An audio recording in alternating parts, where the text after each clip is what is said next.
Monday Night Raw review. We will talk about what happened on the show, about the King of the Ring semifinals. We'll talk about what happened on the show, what could happen on the pay per view. The King and Queen of the Ring in Saudi Arabia is like 2 weeks away. We will talk about the masses. We will talk about the main event. I thought it was a very good match. It felt was, but a very good match. Um, and we'll talk about the masses for next week and on SmackDown. And we'll also talk about the news and rumors. Um, my video is sponsored by Fightful Wrestling, JD from New York, Sound the Sound Off, Good Mind with Commentary, Wrestling Inc., Folk Wrestling, No DQ. Those are all the podcasters who I want. Um, Make sure you guys hit that like button, leave a comment, please subscribe to my channel. Now, this is what happened on Monday Night Raw. This is how the show ended. Jey Uso defeated Ilya Dragunov. Gunther defeated Kofi Kingston. So we have the conference finals with Jey Uso and Gunther. So we got the now even though we saw these two a few months ago, I think back in January. No, back in I think we're back in January where we saw Jey Uso and Gunther for the Intercontinental title. Now the reason why they made the decision because they wanted to be a heel and a baby face. Isn't Dragunov a heel? Or is he a baby face? I don't know. But it's gonna be Jey Uso and Gunther. You know, I have a lot to say about it. It was a very good match. I think Gunther and Kofi Kingston was the best match of the night. I thought Shayna and Io Sky, they killed it. That was Shayna's best match. Now, they did have some of the King of the Ring tournaments on the house show last night. Kofi Kingston wrestled Rey Mysterio for the first time in WWE. They had a very good match on the house show last night. They had LA Knight beat Santos Escobar, so LA Knight advanced. They had Tiffany Stratton beat Michin, Mia Yim on the house show. So we know that next week we'll see Gunther and Jey Uso, and the winner will go to the finals at the King and Queen of the Ring in Saudi Arabia. Now we have for SmackDown we got Randy Orton and Carmelo Hayes. We got Tama Tonga and LA Knight. As for the woman, for SmackDown, we got Jade Cargill and Nia Jax. We got Tiffany Stratton and Bianca Belair. Those matches will be on SmackDown. And as for like I said, we have Jey Uso and Gunther. And we have Io Sky and Lyra Valkyria. That's gonna be next week. Lyra had a good match with Zoe Snark. Io Sky had a good match with Shayna Baszler, so it's gonna be Io Sky and Lyra Valkyria next Monday. Oh wait. Yeah, so that was pretty good.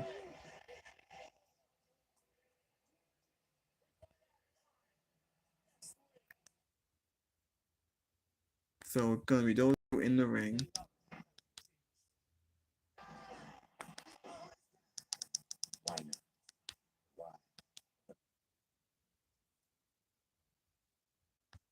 Oh wait, hold on. Hold on for a second. I'm sorry. I'm sorry. We have the NBA playoffs. We have the Oklahoma City Thunder against the Dallas Mavericks. The game's also live, but I'm not gonna be showing that. Hold on.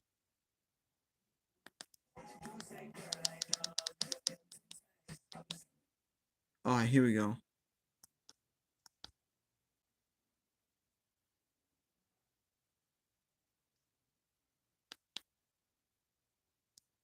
Unfucking.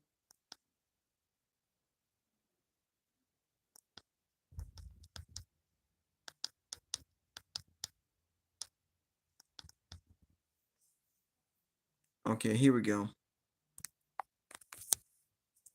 Now,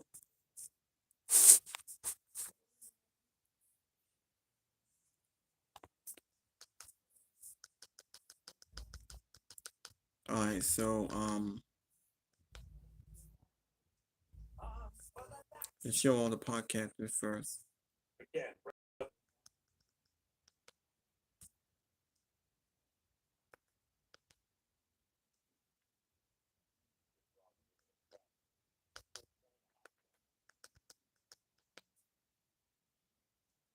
Disagree.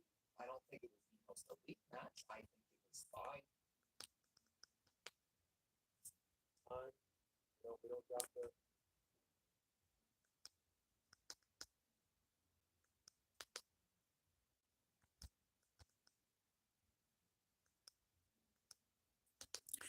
I also forgot to mention we saw for the first time ever, for the first time since 2019, we have Lillian Garcia. She was the former ring announcer. She made an appearance tonight. She got a mega ovation from the crowd. She was the ring announcer for the Kofi Kingston and Gunther match, but I thought was very good. I thought that was very good for her.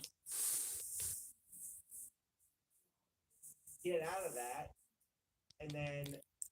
The Lillian Garcia. The Lillian Garcia is a very good announcer. One of the best announcers that we got. These were the four masters for Raw.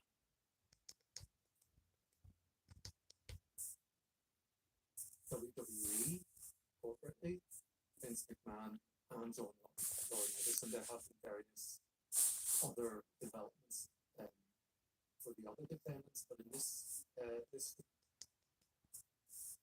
I'm gonna sit here and lie to you and be like, oh, I really wanted to see that. I'm not gonna lie to you and say that I wanted to see each and every single matchup, but it does take me out of it a little bit when I have to go on media and find out who it is that's winning, who it is that advances. But for the most part, I think it's been pretty predictable. Unfortunately, there's been a lot of people that were replaced and a couple of last minute changes. So that did sort of throw me for a loop because if you're not keeping up to date with it, you might have sort of just missed it and then you just forgot. And then all of a sudden you tune into the show and you're like, oh, okay, this is where I'm at. As long as your faves and the core people that you were rooting for is still in the tournament, then it's all good. Everything else is just like whatever. But now we're so far into the tournament now where it's not that big of a deal anymore, and we're going to be getting, from the looks of it, we only have a couple matches left, so we're going to be getting the rest of them on TV. So it didn't, even though it was a little annoying, it wasn't too bad. We have a nice super chat from Flame Inc. Very generous when I want to get some time. He says, I have some complaints with WWE. Asuka is one of their best wrestlers ever. Won everything a female can do, minus Queen of the Ring, but she's 0-6 at Mania. Always the one losing to the next big star, treated like a jobber. Why? Well, Flaming, I gotta disagree with you with the always treated like a jobber. That is not what a jobber is. There are a whole lot of people that misconstrue that term. A person who has went on a multi-year undefeated streak, who's won a Royal Rumble, has title matches at WrestleMania, has won about every championship possible, tag team titles, Money in the Bank. Jobbers don't win things like that. So I disagree with you there. Now, I can't explain why WWE has had her lose all of her WrestleMania matches, but I think that needs to be a story. I think there's a babyface element that can happen there, and somebody can even say that, oh, like I can imagine a Tiffany Stratton getting some really good heat on Asuka, and like, you've done everything, yada yada, you can't win a Mania, you're not going to beat me at Mania. I think there's a real possibility for that, but what are your thoughts on Asuka and the way that she's been featured? I don't know if it's specifically at WrestleMania. She did just lose the tag team titles. Unfortunately, she's sidelined. She definitely hasn't been treated like a jobber, but I was actually just having this conversation earlier today and sort of echoing some of those sentiments that the viewer just sent about Asuka, and that is that it's not that she's treated like a jobber. She's just not presented in the same light that you see Becky Lynch presented and Charlotte Flair and Bailey and all these other women. They're sort of presented a little bit differently, almost like in tears, right? Because you can also Alright. Hold on. This is the Wrestling Inc. So look, it's summertime. It's difficult to shave your head this time of year out here. You get sunburned. Contract expiration with no deal signed. I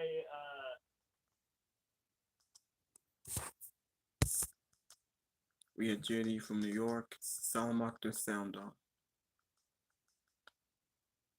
Headed for Gunther against Dragunov.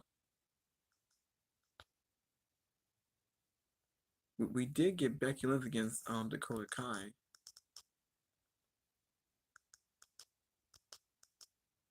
McIntyre and Priest set the stage for Clash in the Castle. If it's not CM Punk, then gonna give me Priest. So did Drew McIntyre win the belt back and then face Punk for the title, and Punk gonna suffer his first loss on WWE?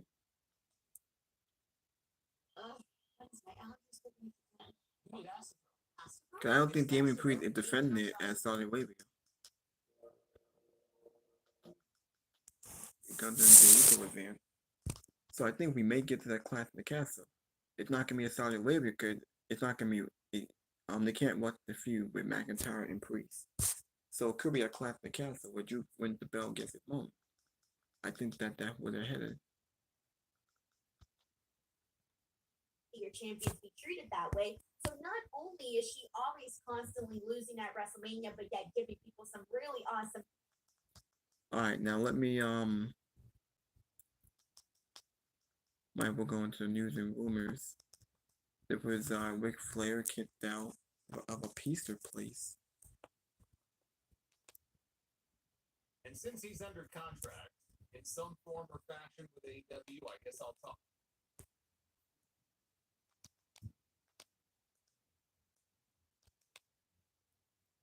All of that pales in Ric Flair kicked out a restaurant for treatment of staff as embarrassing video. Ric Flair having a bad day at a Italian restaurant in Florida and being kicked out for his behavior. The embarrassing video that leaked Flair's side story is that the hilarious confusion that this sad tail pizza pale what? comparison to Paisano's Pizza Parlor disrespect tweet with HH. If there's no HH, then Yeah, I'm not gonna be showing this. so you see. Alright, so that's the reaction from Solomon. The King and Queen of the Ring tournaments kick off on Monday night with I already I'm not just the Solomon reaction.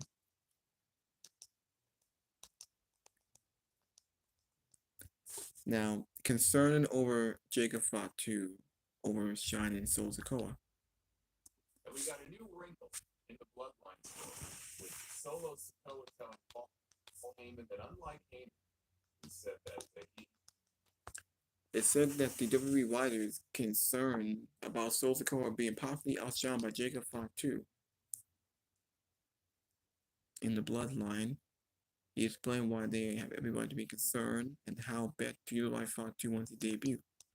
He admitted that he has not spoken to Roman Reigns since WrestleMania. Said he lied when he said that Roman was himself out of the draft. Well, Solo told Paul Heyman that, unlike him, he has spoken with Roman Reigns since WrestleMania. And he claims that Roman told him, until he comes back, Solo is now in charge of the bloodline. And Heyman is now his wise man. Do I believe that Solo really spoke with Roman, or that that's what Roman said to him? No. And that will cause some great drama when Roman returns. Now, of course, if Solo is lying, why wouldn't Roman Reigns just pick up the phone and call Paul Heyman? Or why wouldn't Paul just call Roman, right? These are the types of things where you need to check your brain at the door, because they don't make any sense. But these are the types of things that they have to do when Roman Reigns is not coming back for a while. We've been here before. They have to find ways to try to keep this interesting. At least they're adding new members. Adding new members is one way to keep things interesting. Speaking of new members, there was a tweet from WrestleVotes on Wednesday And according to his sources, they suggest that Solo Sikoa's recent aggressive streak is part of a strategy to establish him as the main force within this new phase of the bloodline, ahead of Jacob Fatu's debut. However, some trepidation remains within creative over fear that Fatu's presence could outshine Solo at this stage. Well, there should be trepidation, because Jacob Fatu is better than Solo Sikoa in every way. And I like Solo, but tell me when I'm telling lies. I'm just spitting out facts. Watch a Jacob Fatu match and a Solo Sikoa match and tell me that Solo is better than Fatu. Watch a Jacob Fatu promo, like one of his MLW promos, and a Solo Sikoa promo, even from NXT when he actually spoke full sentences, and tell me that Solo is a better promo than Jacob Fatu. They should be worth. That's why my suggestion was to keep them apart and debut Fatu not with the new bloodline, but on the opposite side with Jimmy and Jay once they reunite as part of the OG bloodline until Roman Reigns comes back, and then he has to decide which side is he on. Which won't be Solo Sikoa's side, because it turns out Solo was lying the entire time about Roman putting him in charge. And then eventually Brock can come back with the new bloodline, and you've got your bloodline civil war, 4-on-4. But if there are genuine concerns within WWE creative that, oh my God, this guy may come in and outshine him, why do you think they feel that way? Because they know what I just said. He's better than Solo Sikoa. Had he come into the company a year and a half ago, 2 years ago, a year ago, the role that Solo is in right now would likely belong to Jacob Fatu. So there's reason to be concerned, but there's always ways to book around it. That's up to them to put the work in and put their brains together, put their heads together, and try to figure out, okay, what's the best way to debut this guy? And I happen to think that it's not debuting him on the same side as Solo. It would be weird to look at Jacob Fatu as being subservient to Solo Sikoa. It just feels wrong. It just does. Difficult because they run.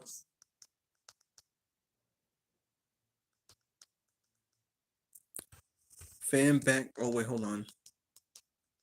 Oh yeah, I forgot. Clash of the Castle ticket shock.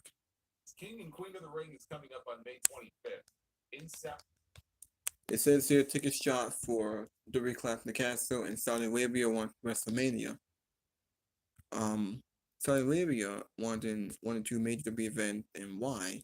If they can get what they want, you can imagine that the UK fans are going to be very happy about it. Plus, fan outweighs the ticket price for Clash of the Castle that month, and the reason why it's silly for fans to cheer when WWE set new gate record. Saudi Arabia will be another afternoon show here on the East Coast like Backlash was. But if the Saudis get their way, they may be getting a much bigger event soon. Before I get into the tournaments, I got to talk about this. ESPN ran a story this week with quotes from the chairman of the Saudi General Entertainment Authority, noting that an enhancement to their existing agreement with WWE will be announced later this month. I would imagine that'll be after the King and Queen of the Ring show. And specifically, he said, they are looking to bring the Royal Rumble or WrestleMania to Saudi Arabia. And neither of those two events have ever been held outside of North America. First WrestleMania was held back in 1985. First Royal Rumble was back in 1988. And they have always been held either in the US or in Canada. Even SummerSlam only had the one show at Wembley Stadium, and that was way back in 1992. So that would be a big deal if they decided to do that. 5 years ago, I would have said absolutely not. There's no way that they would ever do it. But under Endeavor, and with how much money these international places are paying for these shows, I think it's very possible that they at least get a Royal Rumble. You know, they already have the greatest Royal Rumble. I don't know why they would want the regular one. They already have the greatest. Now I can see them getting the Royal Rumble proper. See how that goes. If it goes well, WrestleMania could be a possibility in the next several years.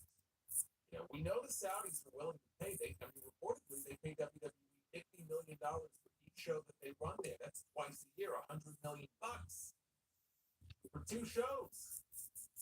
Imagine what they would pay for in WrestleMania. I don't know what all the independent promotions would do, though, since they usually piggyback off WrestleMania in whatever the host city is. I don't think House of Glory is going to run Riyadh, but I've got my passport ready just in case. I'll tell you what, if the Saudis get a WrestleMania before the UK does, the Brits are going to have a meltdown. Absolute meltdown. They are not going to be happy about that.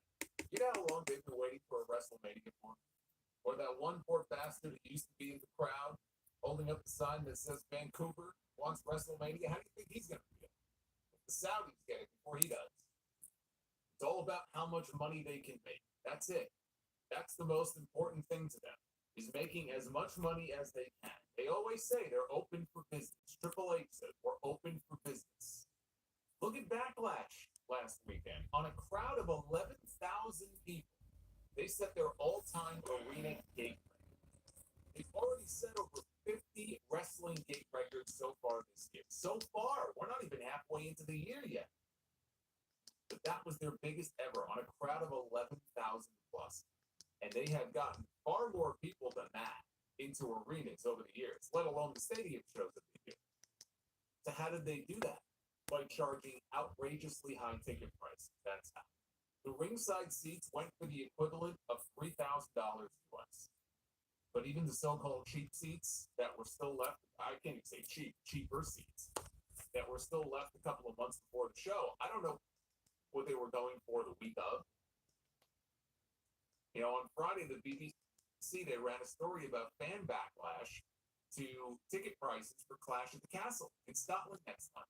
Some of the fans they interviewed, they're calling these prices extortion. It's funny to hear everybody cheer and go crazy. The next couple of pay-per-views for WWE will be international, as WWE is going to Saudi for the King and Queen of the Ring, and then on to Glasgow, Scotland for Clash at the Castle, which I am very excited about. But the excitement for fans attending that show is not there due to the high ticket prices. Fan outrage over the UK ticket prices to enter Clash at the Castle. What the hell is going on, and why is WWE charging an arm and a leg to attend their international shows? I got all that and more right here on Off the Script. Also, WWE could potentially be looking to take WrestleMania international, not for the United Kingdom, but could we see WrestleMania in Saudi Arabia? And a major pay-per-view change that I personally do not like.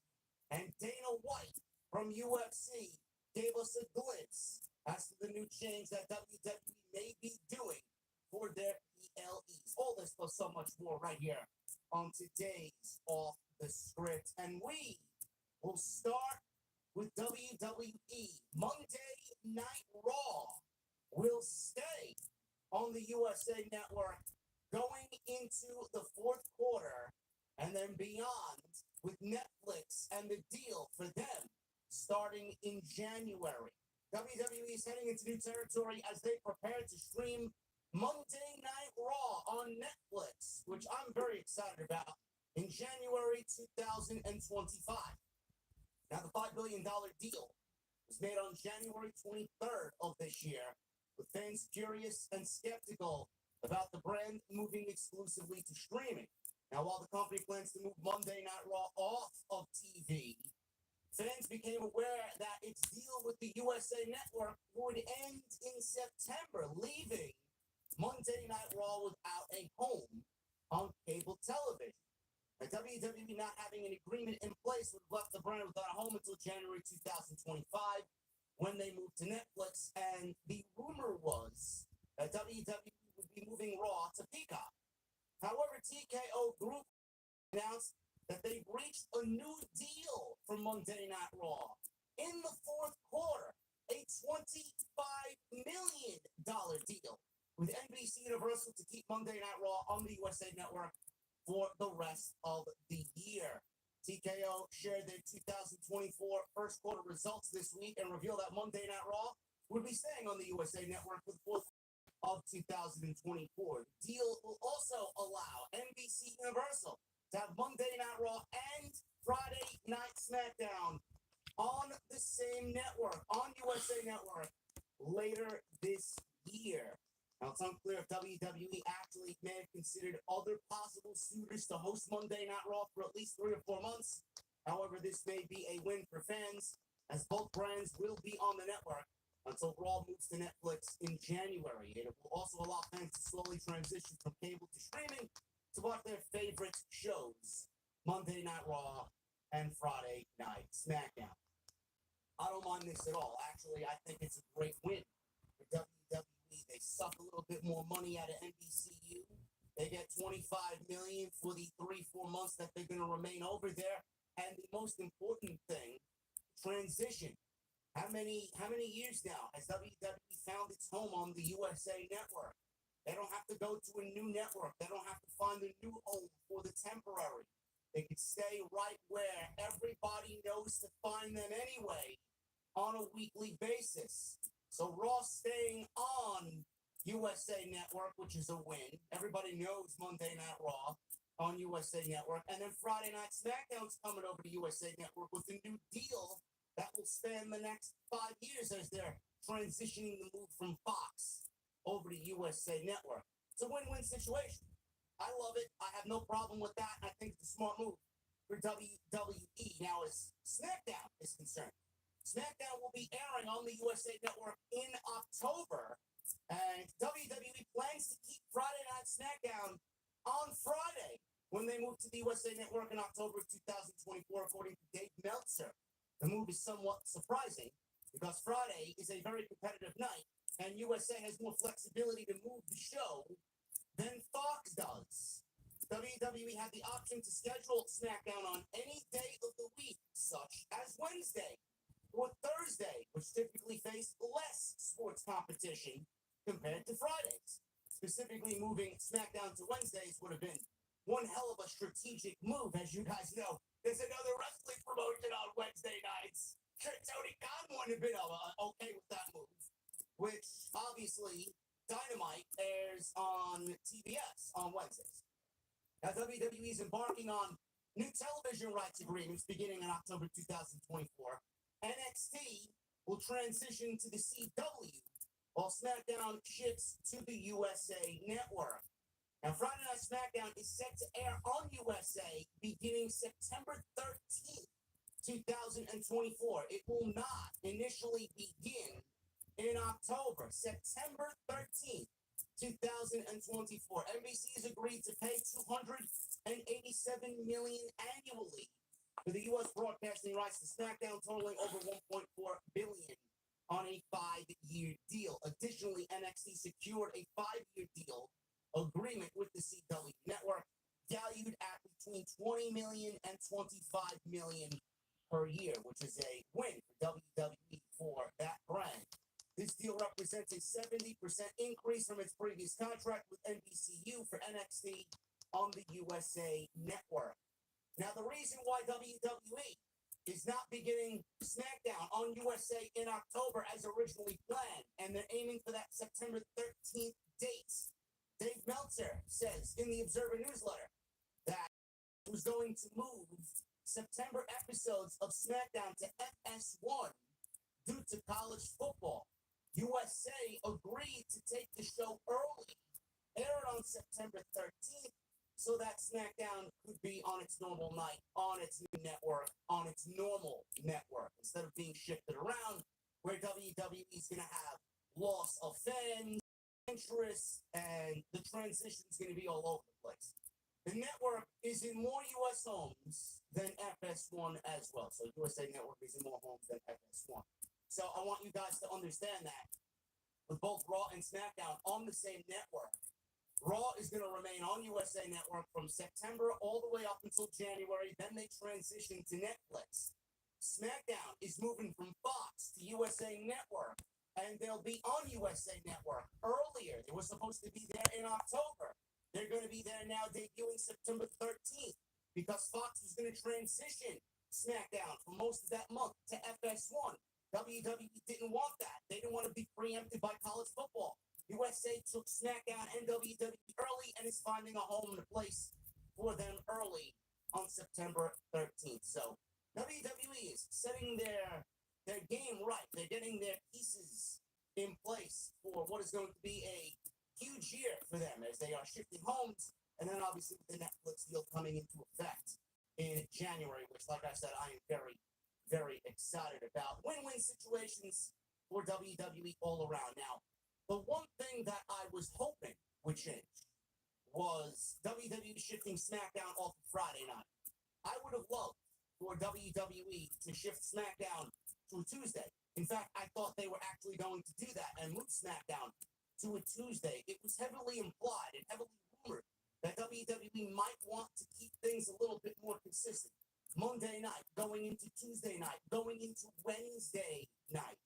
The idea, the rumor was that WWE was going to have Raw on Monday, SmackDown on Tuesday, and then NXT on Wednesday.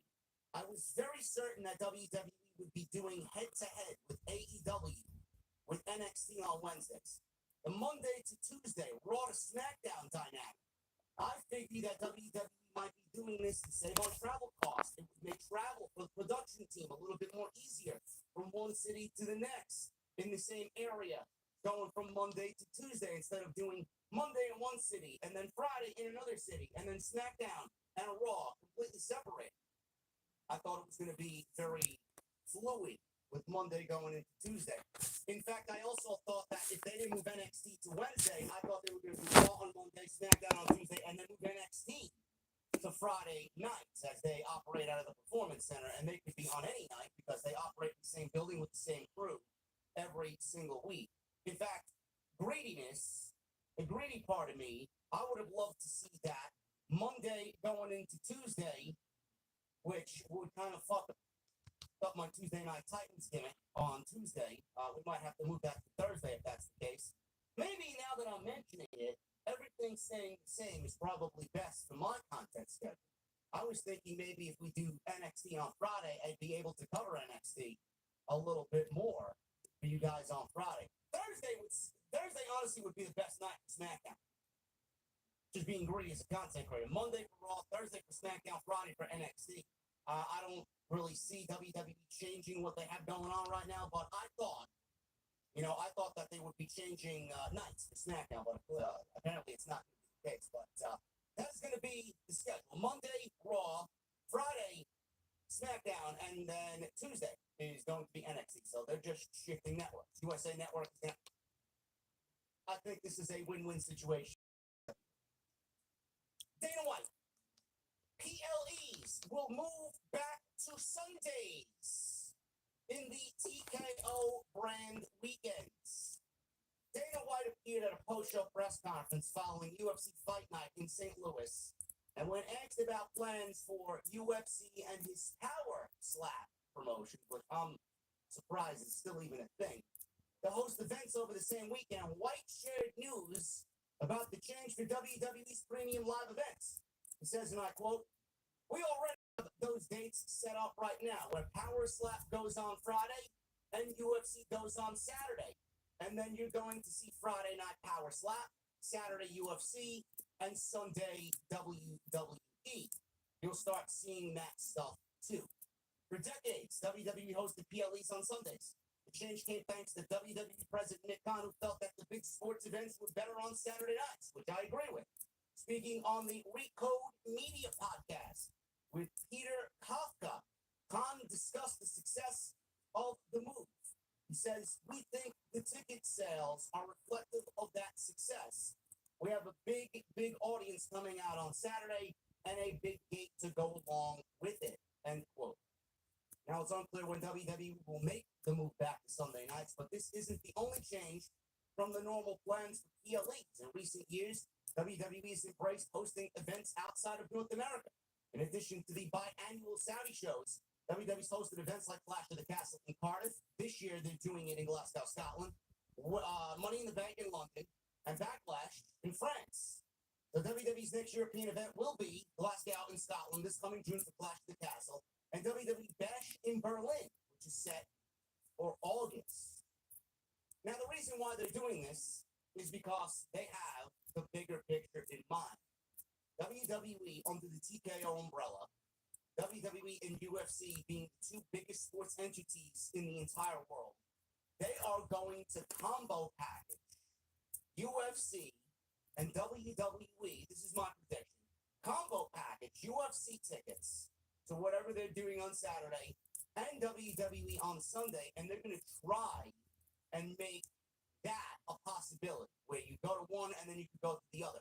Or WWE is going to really ramp up the site feeds for their products, for the WWE product and the UFC products, and combine them as a mega tag team, which is going to up the site fees for whatever city is going to host and place a bid on these specific events. Imagine WWE's running a Royal Rumble in said city, and they're charging whatever they're charging for a site fee.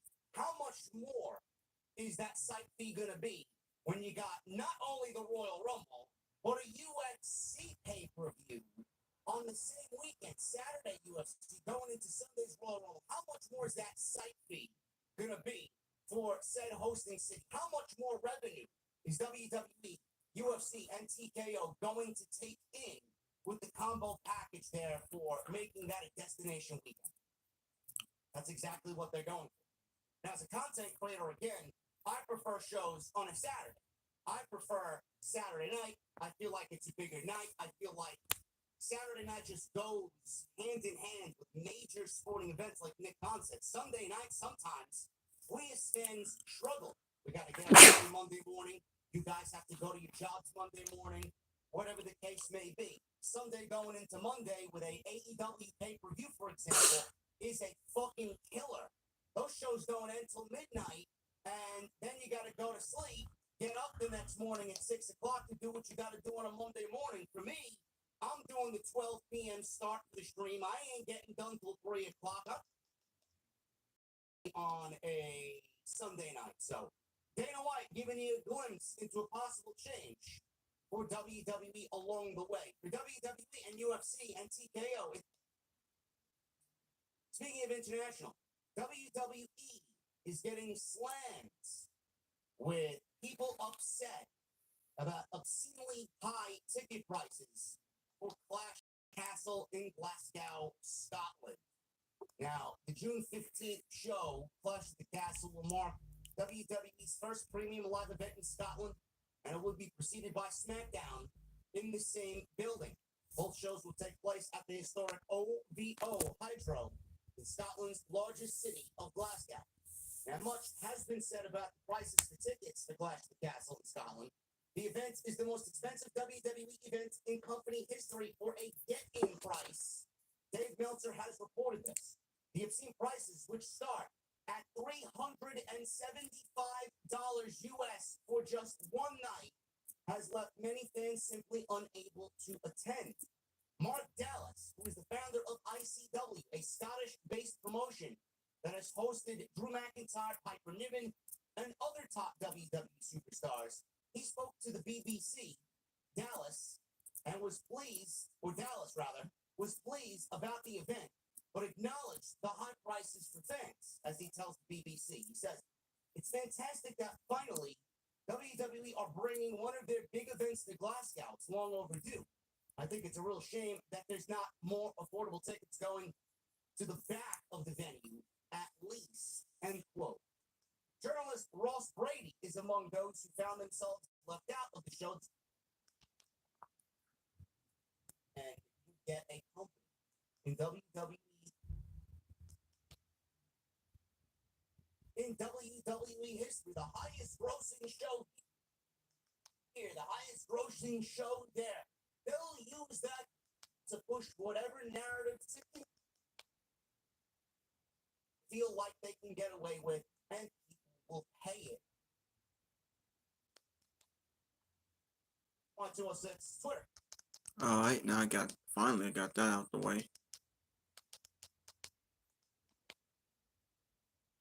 It's so cool to see both she. Now let me just skip it.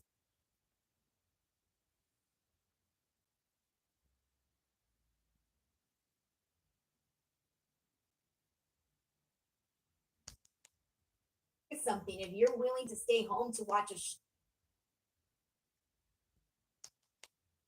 Or if you were on WWE TV, you were coming out there, whether you were cutting a promo or wrestling or doing anything, and you were in your gear and your merch shirt, nothing else. And you look at how like Jade Cargill, Becky Lynch, Seth Rollins, so many of these people dress now, and you're like, oh, excuse me, Sasha Banks was the one. Really I prefer doesn't. Saturdays, yeah. I think Saturdays makes it feel like a bigger deal because Saturdays is like, oh, that's the fun day, right? Like that's the day you go out and you do something. If you're willing to stay home to watch a show on a Saturday, it's a big deal. But I think for me, it really makes no difference. Jonathan Crone also says Sean wanted to ask you this when his Punk's contract up. Well, that I don't know. And I know you mentioned had injury time or whatever. They couldn't really add it because he was doing stuff for WWE during that period. Speaking of, we have a rated R sponsor.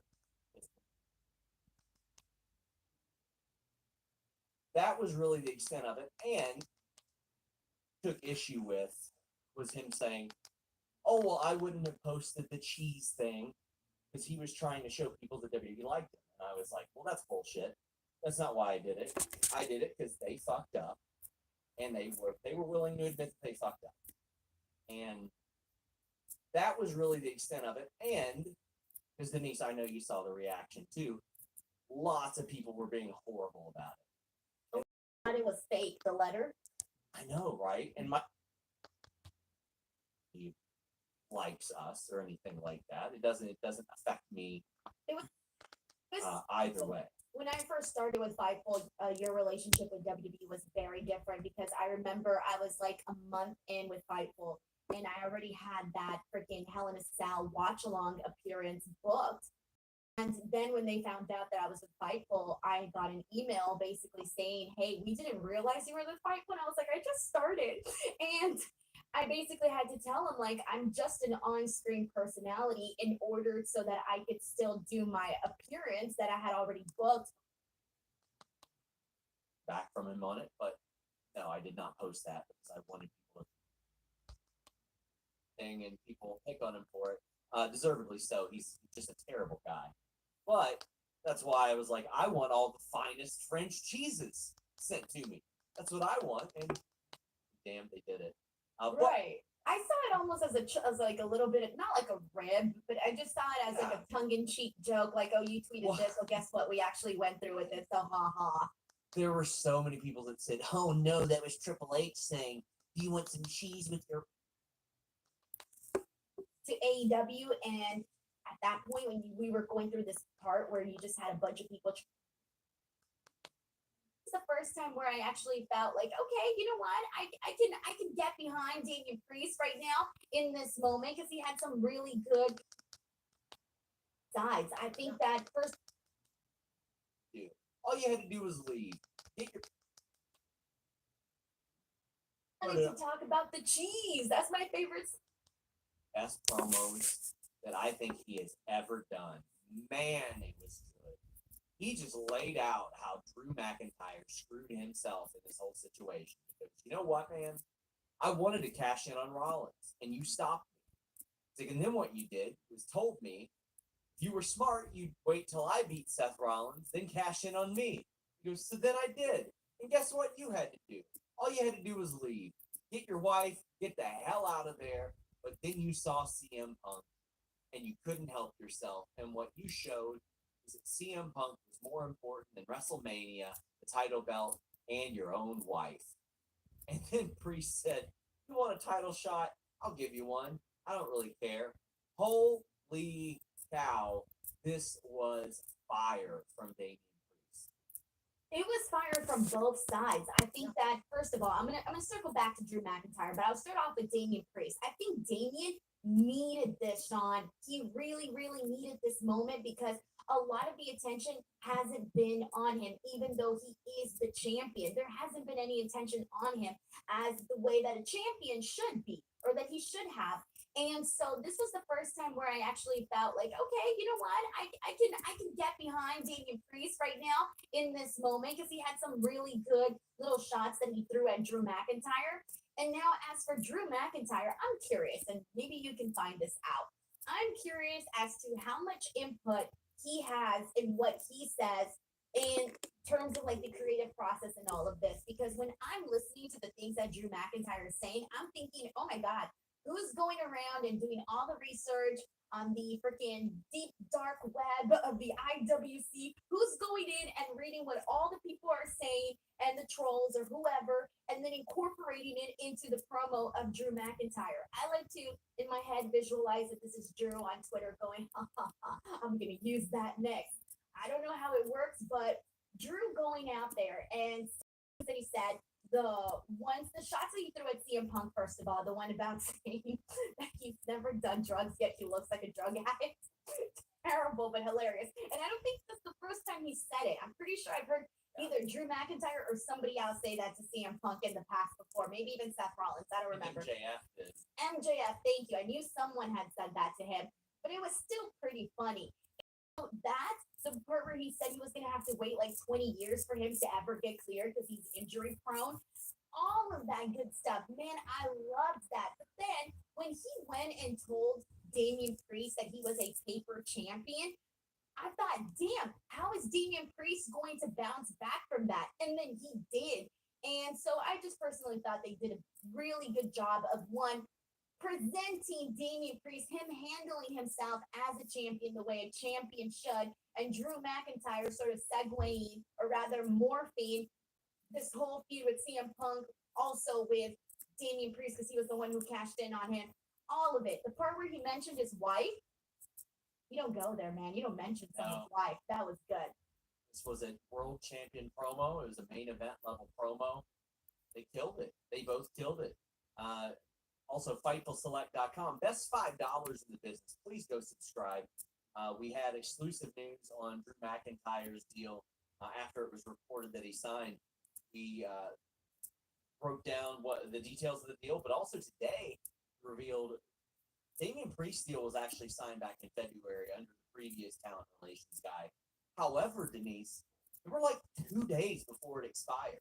So this guy was running around with a Money in the Bank briefcase, and his deal was coming up imminently.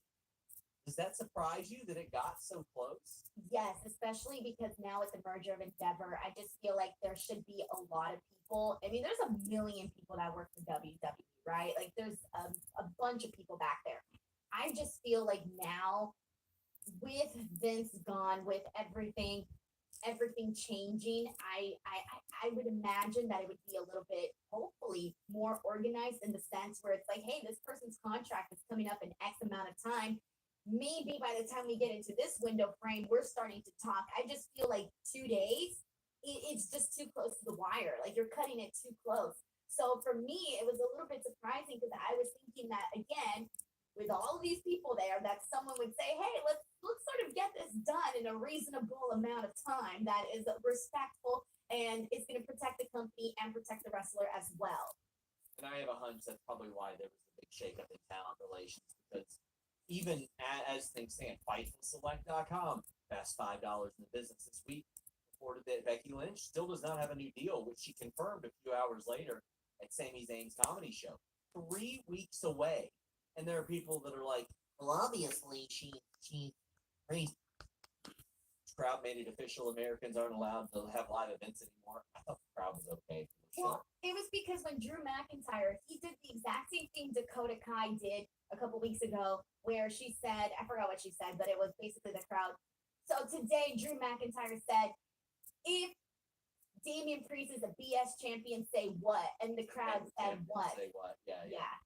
Yeah. And so the crowd sort of fell for it again, you know? I'm going to ask our moderator, Luis, to consolidate the American or the Alpha Academy segments. But we had Io Sky defeating Shayna Baszler in the King of the Ring quarterfinal. I just love the finish of this because they set it up to where Baszler had the Kirifuda clutch on Io Sky. I went, oh my God, are they going to do like a major upset here? it sold me a ticket. I got on this, and then Io Sky turned it around. This was a really fun match, and it presented Shayna Baszler as a threat. I loved how dominant Shayna was looking throughout this, but the ending, the reversal, oh my god, that was so freaking good. And it's stuff like this that is really going to be memorable at the end of the day when you look back at this Queen of the Ring tournament. It's matches like this that, again, you don't see every single good amount of time. They both looked great. I did not know who was winning this, by the way, because these are both two people that I feel that they it comes and goes, right? Their push comes and goes in certain moments. And so this one for me was a toss up. I really had no idea who they were going to go with. The fact that they went with Io Sky, I loved. I love that they went with Io. And so this is one where I feel like Io wasn't necessarily the person that I was expecting to make it all the way through. But now looking at this, I have a feeling the way that the bracket is shaping up, I have a feeling it may be Io Sky and Jade Cargill. That's what I'm thinking right now, just based off of the bracket that we've seen. Kiana James beats Pierce and Awesome Truth backstage. Our Truth doesn't know the meaning of words. Kiana James pops up. We still haven't seen Dijak, but Kiana James gets introduced. It's fine. I'm interested to see what she does here. But any thoughts on her segment? She looks like she's doing the same character that she was doing on NXT because she came in with the purse and she came in very boss. Business. There's going to be a lot more synergy regarding the characters you see on NXT. That's good as well. Mr. Cox says Greenville's had some historic. That's honestly how you make fans too. Is he takes his kid to a show. His kid just watched a slapper of flowers. Oh, Samantha looks so happy. She was like, it's what I hear. So a good shuffle there. But then we get a kick-ass match. Holy crap. There are few wrestlers that get me emotionally invested in a match I know they ain't winning, like Kofi Kingston. This guy, I just love it. I knew he wasn't winning this damn thing. I knew there was no chance he was winning this thing. But he made me think that he had a chance in it. Orion Ben said, this is the Kofi I wanted to face Brock. Damn, Vince, exactly. So, for every dipshit on this planet that said it wouldn't have been realistic if Kofi competed with Brock, well, guy was world champion for 6 months. And then look at this match. Look at this match right here. Because Gunther is every bit as credible and threatening as Brock to me. And this match was killer. This is the exact type of match that I think needs to happen in King of the Ring, Queen of the Ring, to let me know this means something. I thought this was a perfect King of the Ring match. So what I loved about this match is, again, you mentioned that. So Gunther has been built up to be a monster, to be a beast. Like, I mean, maybe beast is on top of my head because you just mentioned Brock Lesnar, so now it's up there. But anyways, he is a monster, right?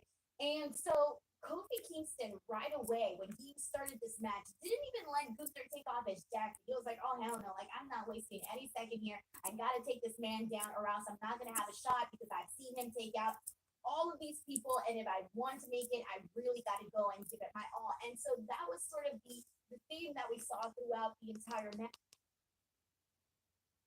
Certain moves were, and it's different, right? It depends on the story of the match and it depends on the move done. But one of my pet peeves is when either someone takes too long to tap out. Yeah, when someone takes too long to tap out. There are certain times where I'm like, oh yeah, like the moment where they're like right away and you felt it and they didn't waste an extra second, trying to stall the tap. So it's little things like that that just go a little further.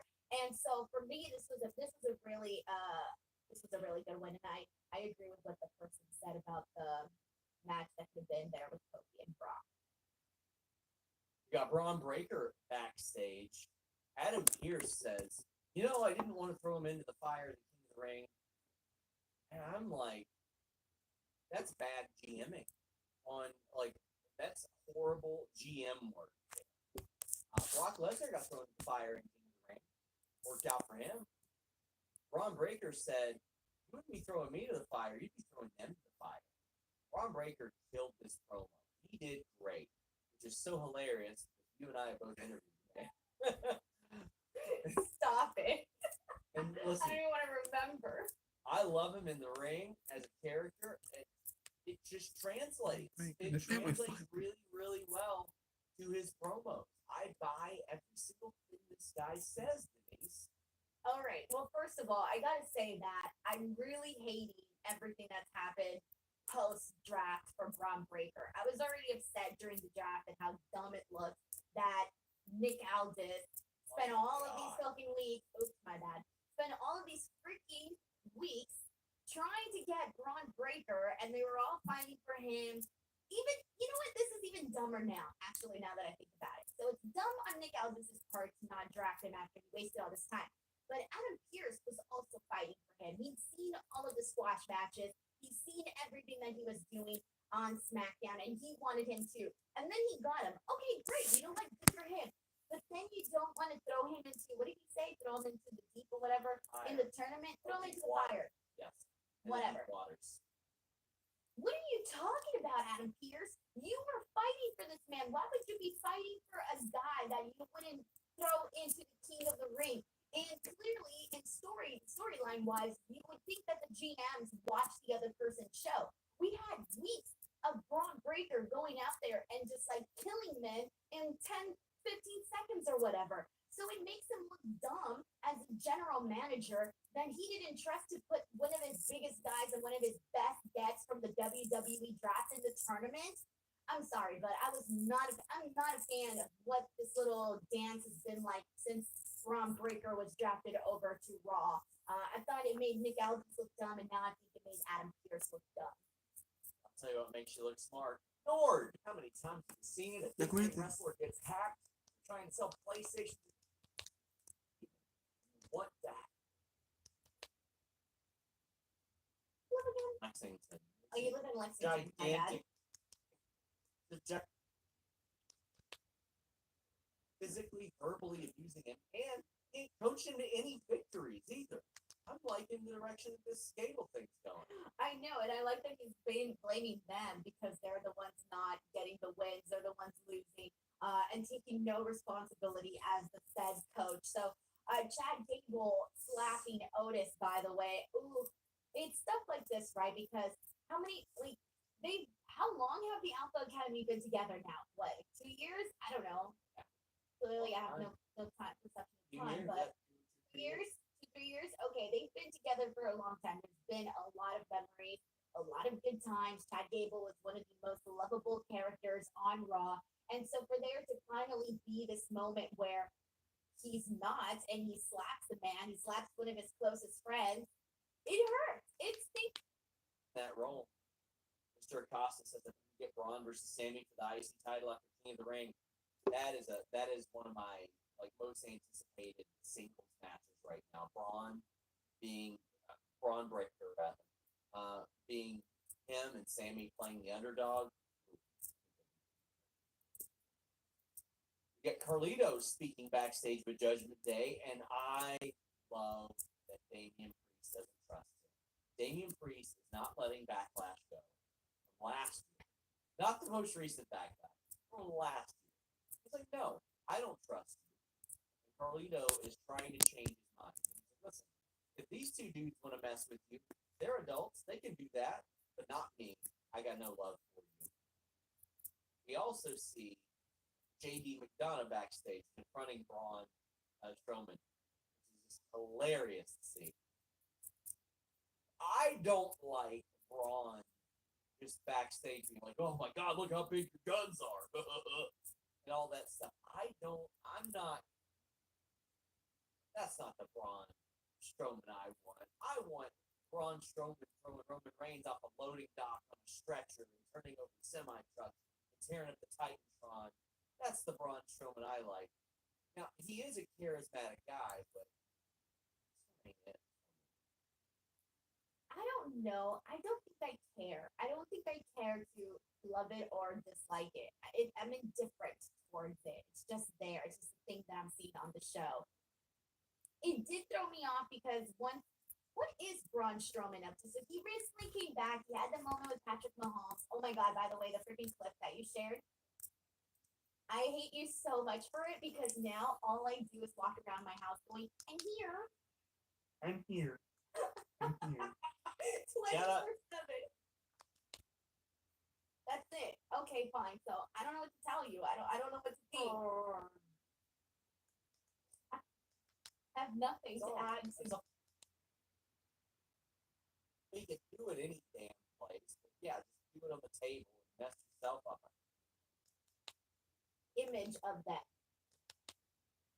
God, and they make every match they're in so much more better. They made everybody else look even extra better than what they are. This was the best I've seen the Authors of Pain since they came back. The Creed brothers, I love the Creed brothers. So there's another one. The Brutus Ball that Brutus does, phenomenal. This match was so much freaking fun. But the New Catch Republic, though, they're on another. They should have won. Them or the Creed brothers should have won this. I'm sorry.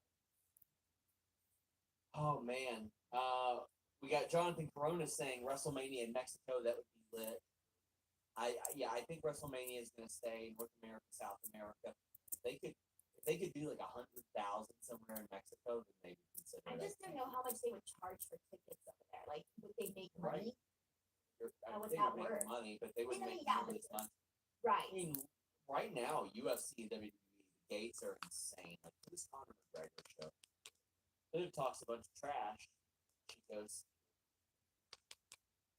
And it looks like that's definitely what we're getting based off of what we saw here today. But she had some really good little crap. tag titles. That's when if Becky resigns, though.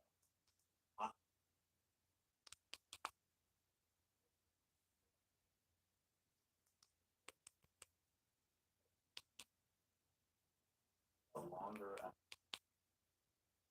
over Jey Uso, who was a late replacement. So what I like is they are setting the stage for down the line and referencing something that happened in the past, but it didn't telegraph the winner. I like that. It made the outcome of this main event a lot more interesting to me. Denise, what did you think of them meeting up before we talk about the match? Yeah, so I was not expecting Gunther to just pop up right then and there. So that one kind of got me like a little bit of a gas type of moment. But I was actually happy that we didn't get to see Gunther, Ilya in this tournament because when that happens, I want it to be special, because of their history and their matches that we've seen of them. I want it to be special when they meet once again on the main roster. And so I'm glad that it didn't just happen in the King of the Ring tournament. I need to see that on a grand stage because they deserve it given the stories that the freaking, my God, the work that they have done together. They need to have it mean a lot more when it happens on the main roster. Get in your super chats and humper chats. We're heading down the home stretch. Jey Uso defeated Ilya Dragunov.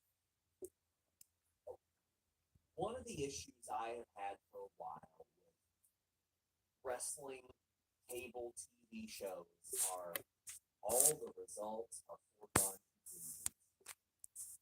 That has not been the case of late for these King of the Ring matches. Like they had me thinking, oh damn, is Shayna pulling this off?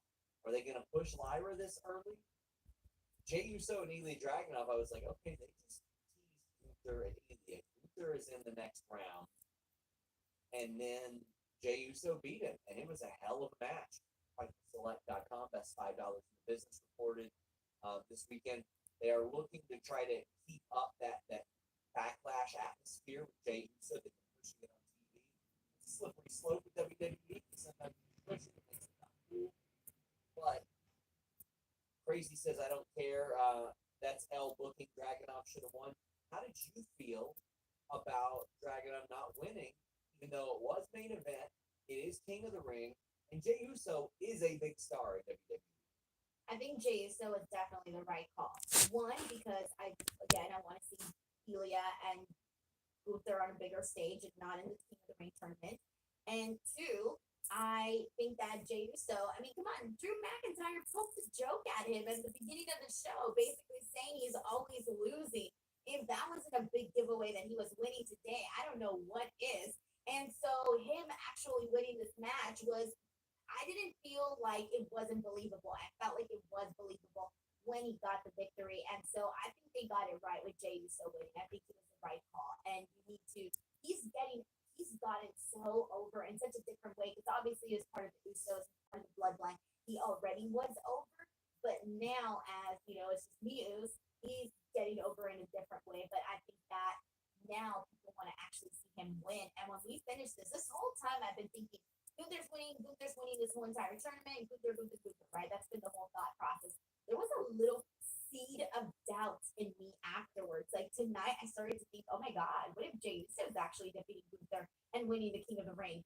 And so there's this tiny, tiny seed of doubt in me.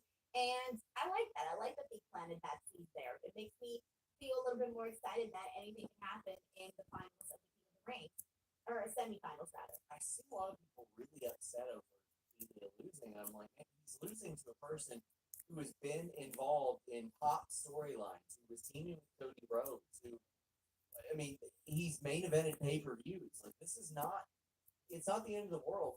Macho Man Randy Savage used to prefer to be beat clean. Because you win him in the ring, you lose him in the ring, and if you're good enough to get over and stay over, according. I'm like the biggest Ilya fan, and I had no problem with it at all. Mr. Acosta says, do people really want Gunther Ilya on Monday for $3.99? Jay needed this win because he needs King of the Ring more than anyone. So I gotta agree with that because I see a lot of these rematches of classic matches on Raw, and I'm like, listen, a good Raw match can exist of its own, but if it's following up an all-time classic match and then you've got to sit through 2 commercial breaks, that ain't it for me. It's gonna be hard. It's gonna be an uphill battle. Will says Jey Uso with the bloody ear. That's what happens when you face the Mad Dragon. Flaming says, lost my job back in October, got a new one. Hope it works out. Wish me luck. Well, we may not agree. I respect you guys. Yeah, that's what it's all about. Just be respectful about it. Good to go. And I haven't heard FTF in a while. We need to bring that back. Well, Sean, you need to bring that back. Oh man, why do I need to bring it back? It's running its course. Bring it back. We like nostalgia. If you guys want to go to the Wrestle Talk shop and buy a bunch of FTF shirts, I would happily take another royalty payment from Wrestle Talk in that regard. But Flame Inc. says, SRS, you and Cornette live near each other. Have you ever thought about doing an interview with him? I think it would be a milieu interview. Probably no. I mean, here's the reality about Jim Cornette in interviews. He doesn't need to. He's not allowed to. He's got a podcast and he talks on multiple times a week. That's why, like, when people ask me, "Oh, we."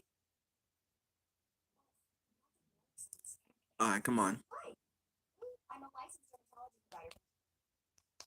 Like, felt like that got ripped or something. It felt like he ripped in the ring. It's some sort of damage to his ear. He was bleeding on the side of his head there. Did not look too good. But he did put down Dragunov clean.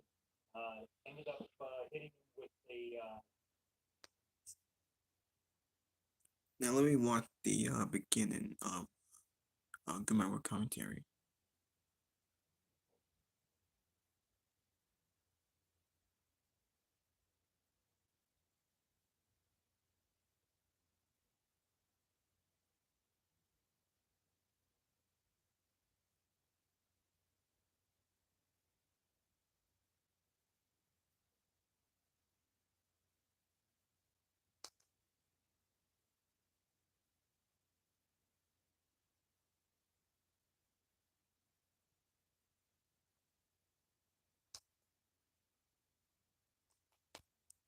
Off on that. They not do that match in a semifinal tournament match on TV. You know what I mean? And I just felt since the minute this tournament was announced, you guys can go pull up my tweet from the night on Raw when Gunther declared for the King of the Ring. As soon as he said that, I tweeted out, "Congrats, Gunther, I'm winning the King of the Ring because he's going to win. There isn't going to be another way around this. I mean, Gunther has to win." As I've said over and over and over, if Gunther is not going to win the King of the Ring, or you don't plan for him to win the King of the Ring, then don't fucking put him in the King of the Ring. You know what I mean? So to me, it's like almost kind of predictable. But then on the last podcast, we got to talking, and we were thinking out loud, like, holy shit. You look at the SmackDown bracket, and there's really only one match to do here, in my opinion. It's a first timer. Saudi Arabia is going to get a match for the ages between Gunther and Randy Orton. That's the match you should do in the finals. So that's what I've been basically having my heart set on for the past several days now, and I've always felt in my heart of hearts that Gunther was going to win this tournament hands down. So I've never really doubted myself and kind of predicted the winner there. But I suppose anything can happen. But if you're thinking about a match that you can get Saudi Arabia, Gunther and Orton on the marquee, just on paper, look at that. Randy Orton, Gunther. Holy shit, man. That's gonna be something else. That's a match I'd do, you know.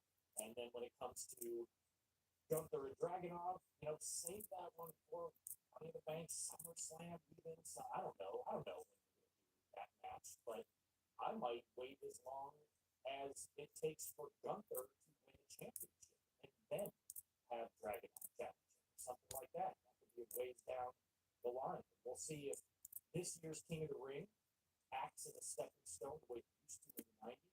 Brett and Owen and Mabel, getting title shots. Well, actually, Brett did, but Owen, Mabel did, and a few others have used the King of the Ring. Brock is another good example as a stepping stone to the title. So they could put Gunther in the title. Well, if you want big, we'll probably cast in on Cody Rhodes. Drew McIntyre's not getting cast in on again because we already saw it. We already saw that twice with Drew McIntyre. So whoever wanted big will probably be teaming on Cody Rhodes. Because Drew McIntyre we already got. So when he wins the title, he's not getting screwed over. Saudi Arabia coming up in 2 weeks, less than 2 weeks, and then we got Clash at the Castle in Scotland coming up in June. And I've been saying ever since before WrestleMania 40, that's where I would have Drew McIntyre win the title. It's at the Clash at the Castle in the main event. And they set the stage for that tonight on Raw in the opening segment. The confrontation between Drew McIntyre and Damian Priest. The challenge was basically laid down and accepted. Drew said, "You've got your title shots." They didn't come out right out and say, "I don't believe that the match is happening in Clash," but come on, that's where it's going to happen. But based on everything still going on right now with Drew McIntyre and CM Punk, I mean, I'm not sure if it's a total guarantee anymore that McIntyre would win the title. I said before May that that's where I would do it. Give him that moment. Two birds, one stone. He actually does win the world title at WrestleMania in front of a stadium show, something that was taken away from him in 2020 because of the pandemic. But then he lost the title right after that. And then also he had a moment taken away from him in Clash at the Castle when Solo Sikoa debuted. So you can kind of right both of those wrongs in just a matter of 3 months. And that's what I felt like was going to happen the whole time. But it's not guaranteed. I feel like McIntyre's going to have to get his moment, though. If Punk comes out and screws him again, screwing him and screwing him in Clash at the Castle, I almost feel like McIntyre winning needs to happen, but you never know. Let me know if you guys have any better ideas about that. But I mentioned right off the bat with Damian Priest prior to WrestleMania that he does successfully cash in the title, that he's probably going to have a small title. We've had a lot of lengthy runs lately in WWE. I feel like it's crowded as it is at the top, and with a lot of guys waiting in the queue there for their shot. I don't know if it's really doable right now to have Priest hold this title for 9 to 12 months. I think that's a little bit long for where we're at right now in the landscape. So I feel like paying off Priest's cash in successfully now makes him a former world champion, even if it's a short run.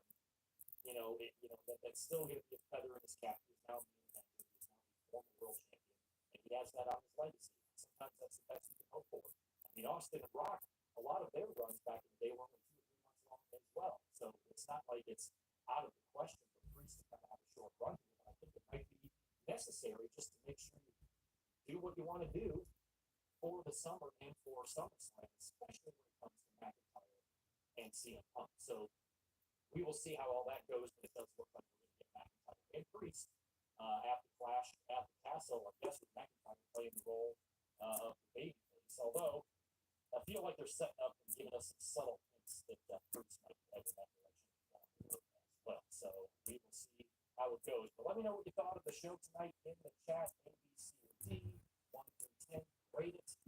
You're gonna stand now. You know you only beat me because of Judgment Day. I am mad at my Judgment Day and Carlito. I mean, you call me a transitional champion. You're the transitional champion here. That's how you win. These people look at you as fools. People don't care about you, McIntyre. And you did bury McIntyre. And you won the match. And you won with the same thing. And you kind of buried Malcolm over it. And you got CM Punk say, oh, Drew McIntyre.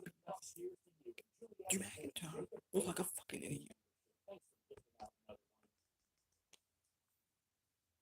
Always good to see you.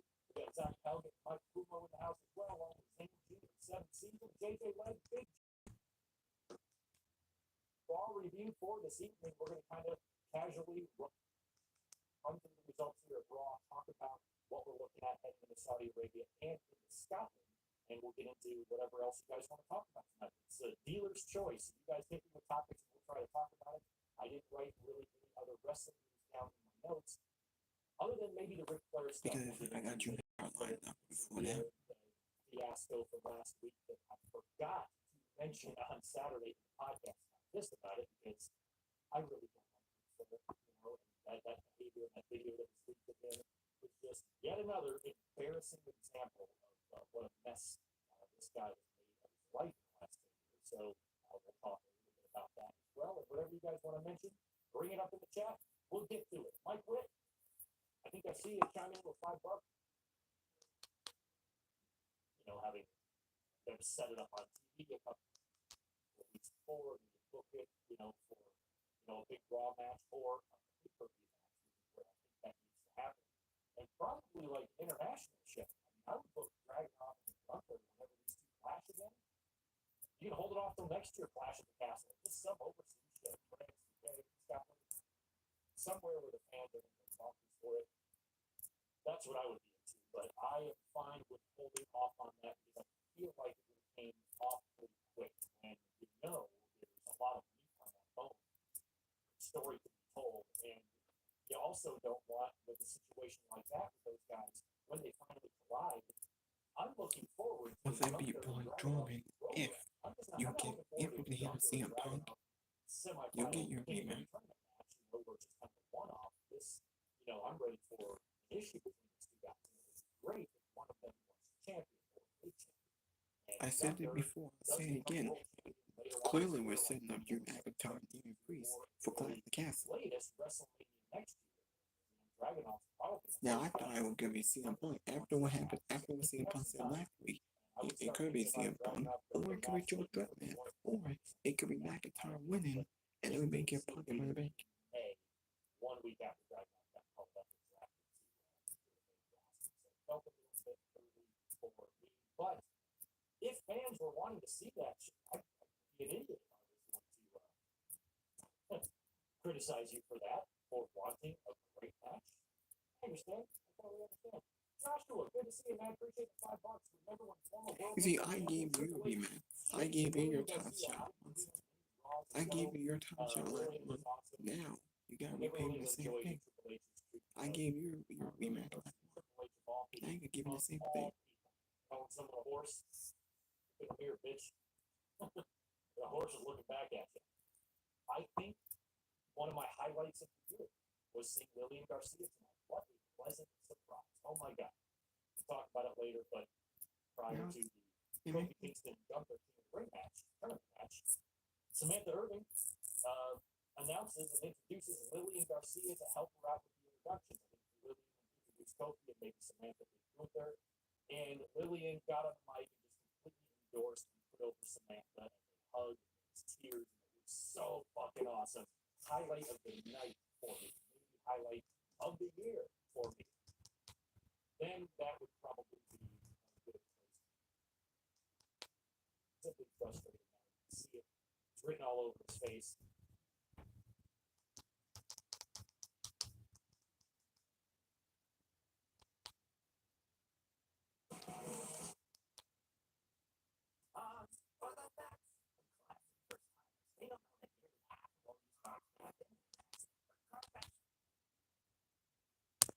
It's outdone.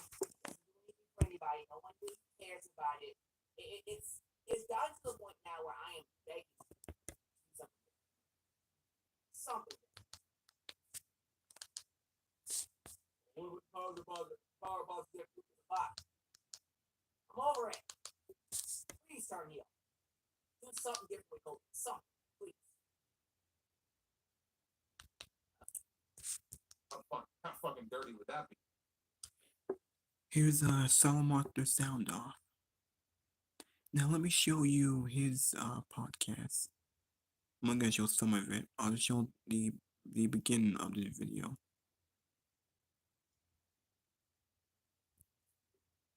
Alright. Alright, here we go. This is Solomon the Sound Off.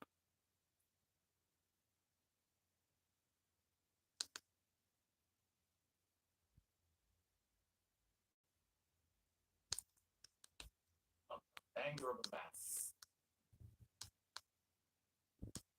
between these two. What did Triple H do? He blue balled us. That's what he did. Unfortunately, this is not the match that we are going to be getting on TV next week. Ilya Dragunov went in there with Jey Uso, and he lost.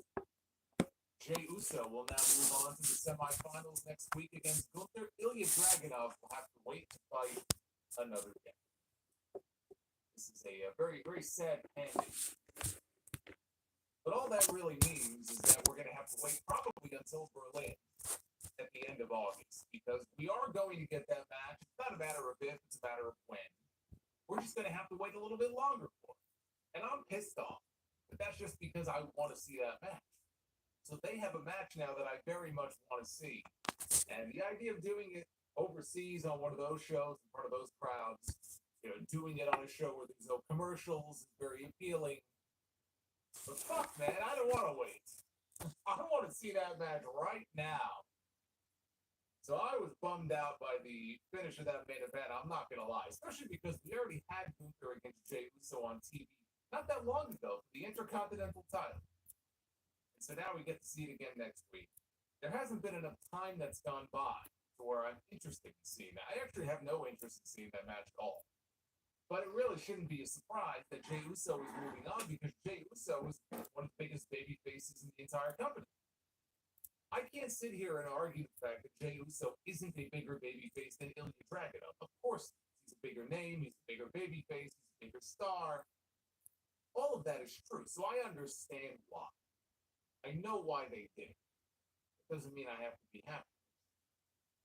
So we had a lot of action tonight in the King and Queen of the Ring tournament.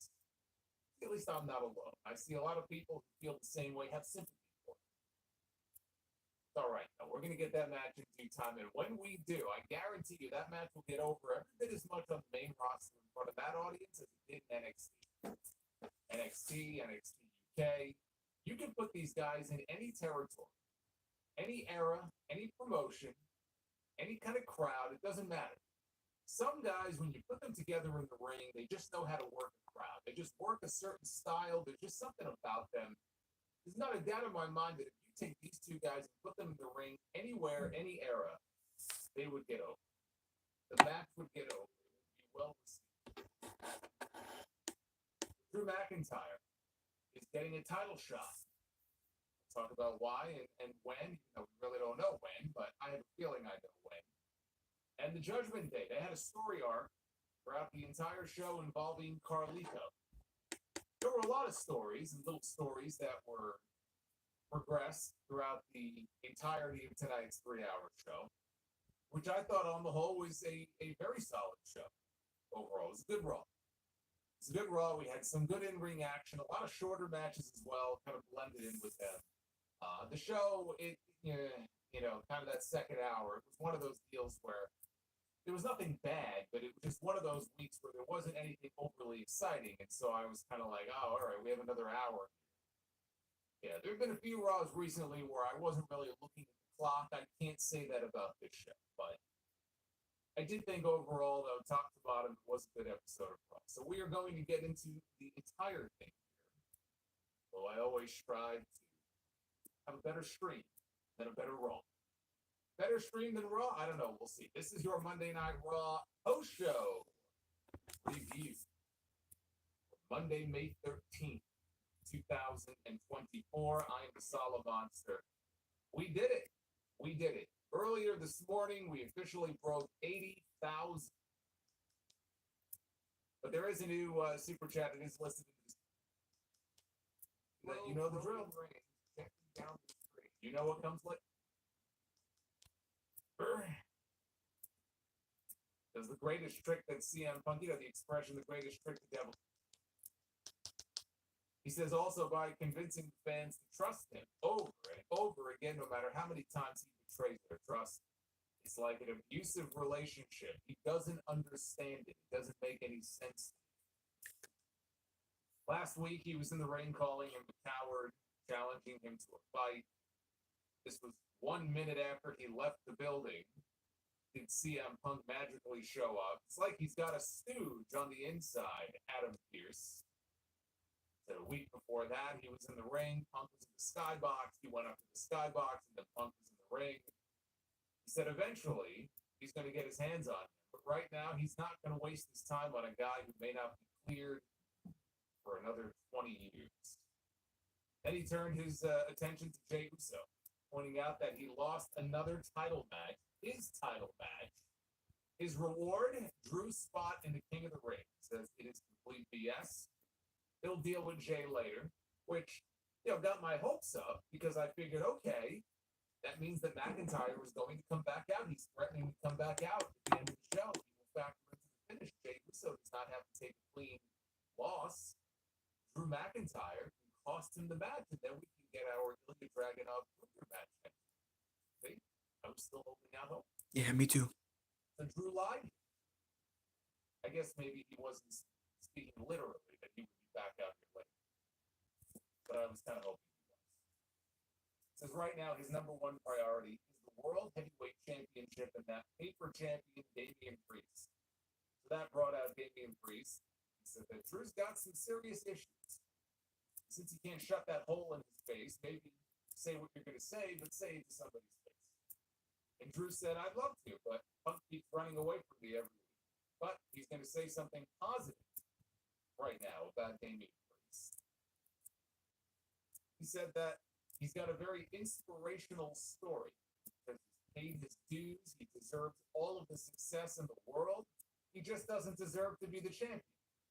He said his next door neighbor, Dave, has a very inspirational story. It doesn't mean that he deserves to be the world heavyweight champion. I say we should not count out Dave. I don't know what Dave's story is. Perhaps Dave does deserve to be the world heavyweight champion. Wouldn't it be funny if Meltzer is the one who lives next to Drew McIntyre?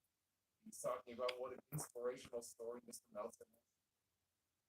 Meltzer doesn't seem to have a lot of friends these days. Everybody's picking on this guy. Everyone's calling him out. Everybody's insulting him and attacking him. It's kind of funny if he and Drew were actually next door neighbors. It says the title needs Drew McIntyre, and Damian knew that he couldn't beat him one-on-one, so he had to use the briefcase. So Priest cut him off and called him delusional, that he's out here blaming everybody else for his failures. He told him, find a mirror and then blink that asshole. Priest said that he wanted to cash in on Seth Rollins. He really did. But Drew stopped him from cashing in multiple times, which is true. If you remember, at least twice that I can remember, this fucker tried to cash in that briefcase, and Drew McIntyre each time was there to stop him. Once I remember he booted him in the face when he was on the outside about to cash in. He says, that's your fault. It's true. It is his fault. It's not wrong. Then he told Drew that if he was smart, he would wait. Drew once told him that if you were smart, you would wait until I beat Punk and then cash it. He goes, that's on you. So what happened? You saw Punk. You made Punk more important than himself. You made Punk more important than the title. You made Punk more important than his own wife. And he proceeded to get his ass whooped by a one-armed man. So Drew's elbow is going to get better, and he's going to get cleared. You want a shot at the world heavyweight title? Great. You got it. But check this out, Drew. You can call me a paper champion all you want. When I'm done with you, you are going to keep those words. So just like that, Drew McIntyre gets himself a world heavyweight championship match. As it turned out, he didn't have to go through however 15 men, 12 men, however many other men there are in the King of the Ring tournament. He doesn't have to go through the King of the Ring tournament. All he had to do was ask. And boom, just like that, he's got himself a World Heavyweight Championship match. Now, they did not announce a date. They did not tell us when it would be taking place, but that right there is your World Heavyweight title match at Clash of the Castle.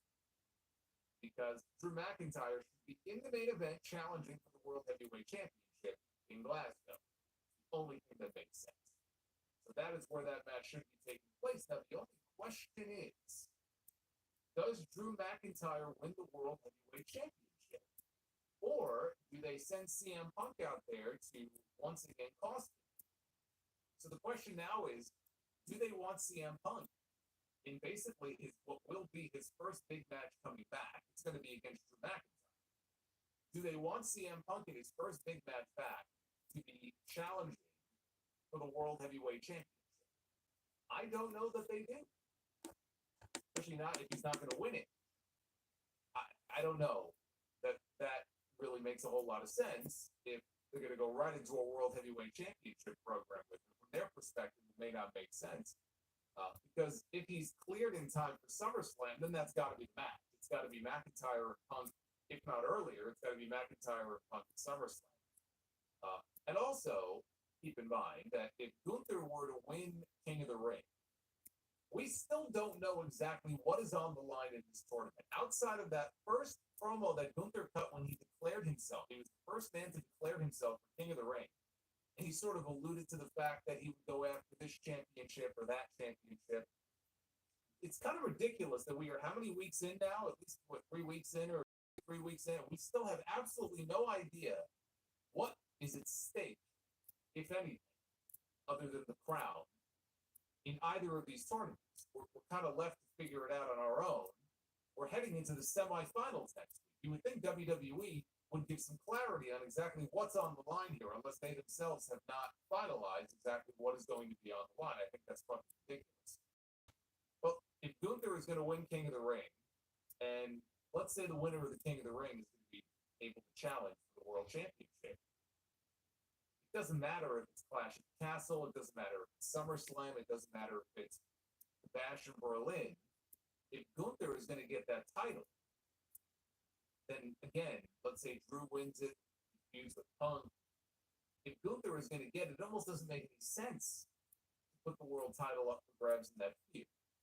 So that's really the only unanswered question here. I don't know. I mean, you would think if they're going to put McIntyre in the main event for a title in Scotland, that he would walk out as the champion.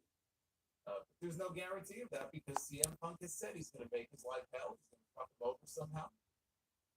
Be the biggest heel in Scotland if he does. I don't think he cares. So that's really the only question left to be answered. We had our first Queen of the Ring quarterfinal match going the other way. Michael Cole pointed out the history between Io and Shayna from their days in Stardom, not even NXT, but from their days in Stardom 7 years ago. That's where they met for the first time, one-on-one. And they had some tag matches as well. But their first singles match ever against each other was in 2017. It was in Japan. It was in Stardom Ring. So Io made her entrance with Kairi while she was hanging, dangling on the outside of the kind of by default. She was the de facto babyface during this match. Are they testing the waters?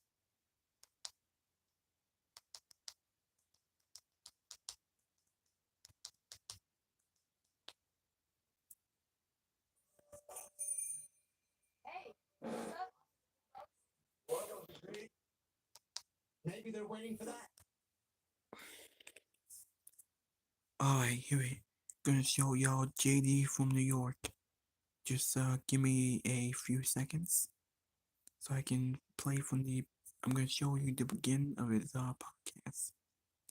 He gonna talk about what happened on Monday Night Raw. Alright. Now hold on for a minute.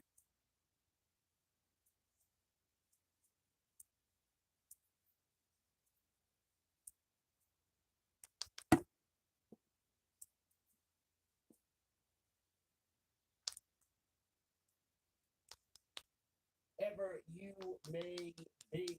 We got another week, another Raw in the books. King of the Ring semi-finals has completed.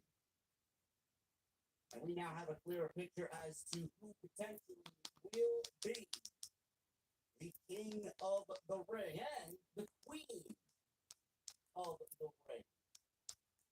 I thought Raw was a very good show tonight. From top to bottom, I thought it flowed very good. I felt like a lot of what Triple H put into the show mattered. I felt like stories were being forwarded up and down the card. In every segment, we got some sort of progression, no matter how slow it was or how slow it may be going. We got some progression going into next week, into King Queen of the Ring, and then past the PLE. So you see that the inner workings of whatever is going on Monday night is coming into effect. And I very much appreciate that because you guys know how much I enjoy story, because story is king. Now, they don't tell great stories up and down the card. They don't tell, stories one week and then drop it off the next like we see in some other companies by some other bookers. And Tony. Oh, sorry guys, I got some allergies. The pollen was up today. First, I'm gonna defend it again. I thought Monday Night Raw was a solid show, and obviously it was spearheaded by the king and queen of the ring. Now we started off with the list. Heel Striker and Shayna Baszler, the first thing that we saw tonight. I think it goes without saying that we knew that Io was going to go to the finals. I think everybody has predicted that, or the semifinals. I'm calling it the Raw final. She's in the final before the final. She will be going to South. She beat Shayna Baszler tonight, and I thought that was Shayna's best singles match in maybe forever. And Io advances to the next week. On the other side, we got Lyra Valkyria. Oh! Yeah. Why do I keep asking you? I should know who she is now, being that she's on the main roster, but I'm still lost. Oh, it's Becky Lynch's best. Okay, I got it. Now listen, I won't make a mistake next. Shorts against Io. I think Io is going to the final of the Queen of the Ring tournament. On the men's side, this is where things got a little complicated. This is where things got a little controversial tonight. On one side, we got Jey Uso and Ilya Dragunov. Now, I'll get to him in a second, or them in a second. Then we got Gunther and Kofi Kingston. Now, I think it was pretty apparent that Kofi Kingston was not going to be in the semifinal match. Gunther is going into next week. He's going to be wrestling for the right to wrestle for the King of the Ring crown. The controversy came in the main event with Ilya Dragunov and Jey Uso. Now, we all know Jey Uso is probably, at this point, it's going to be neck and neck with Cody and LA Knight, still hugely popular. Jey Uso, CM Punk, obviously. Jey Uso is one of the top guys in the company as far as audience reaction is concerned. He's got the best entrance in pro wrestling. We all know that. WWE is trying to mimic what happened to Leon France here in the United States with his entrance. Everybody loves Jey Uso. Jey Uso was not supposed to be in the King of the Ring tournament. He actually took the place of Drew McIntyre. And I guess we should start off with this topic. Why did Jey Uso defeat that almost everybody unanimously wanted to win this match tonight in the Mad Dragon, Ilya Dragunov? I'm going to go back to what I just mentioned. Jey Uso was not supposed to be in the tournament. He took the place of Drew McIntyre. I firmly believe that McIntyre was going to go on to win this tournament. I do. He wanted a World Championship match. He got screwed out of the World Championship by CM Punk at WrestleMania. He held the title less than 5 minutes. And I do genuinely believe that Drew McIntyre was going to win the King of the Ring tournament.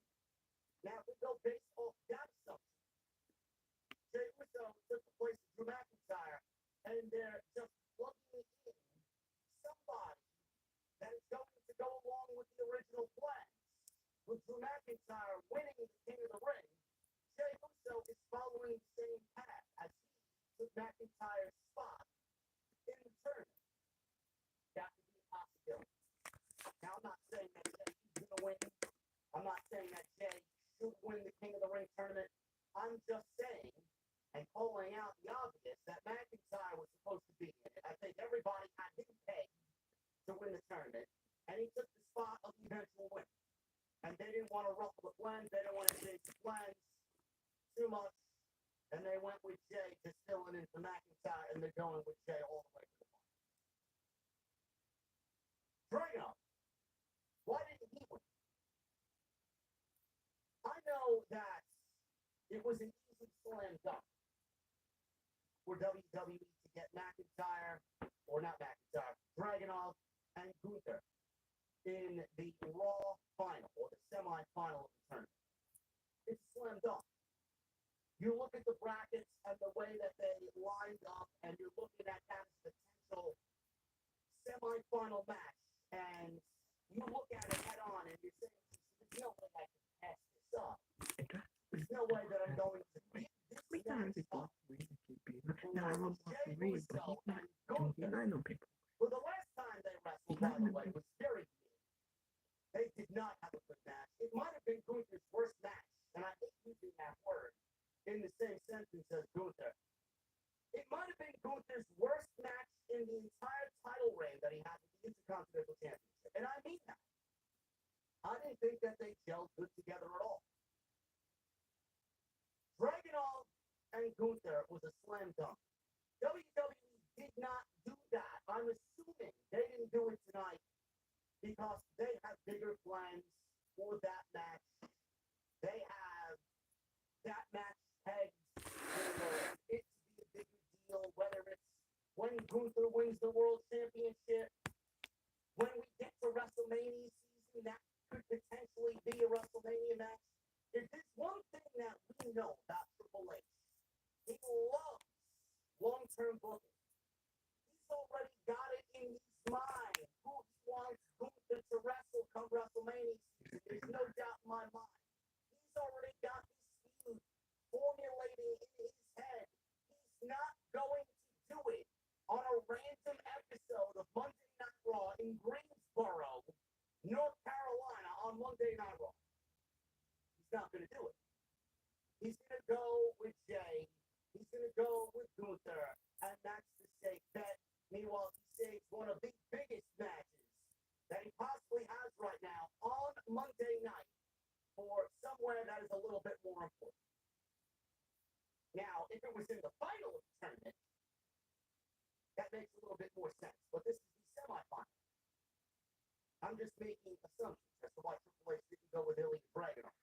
Now, on the flip side, if they did go with Dragunov and Gunther, which is one of the reasons why I don't really understand why they didn't do it, but I understand why, they could have easily made Dragunov into a legit superstar with the performance that he would have given us in a match against Gunther.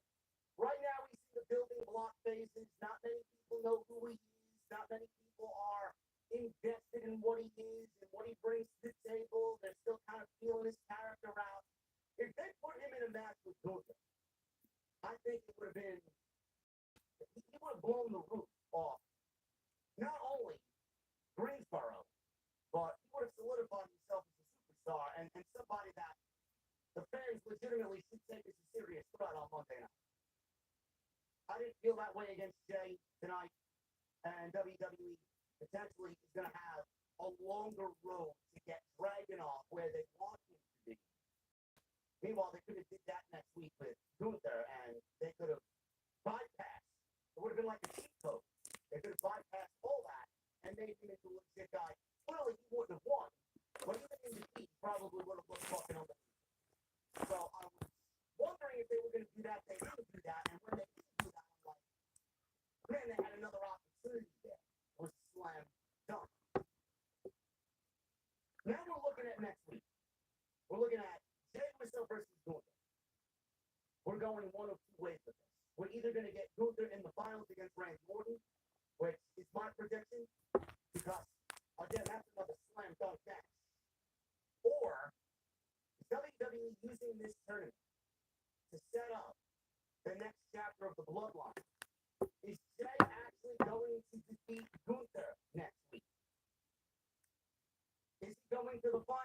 against Tamatonga.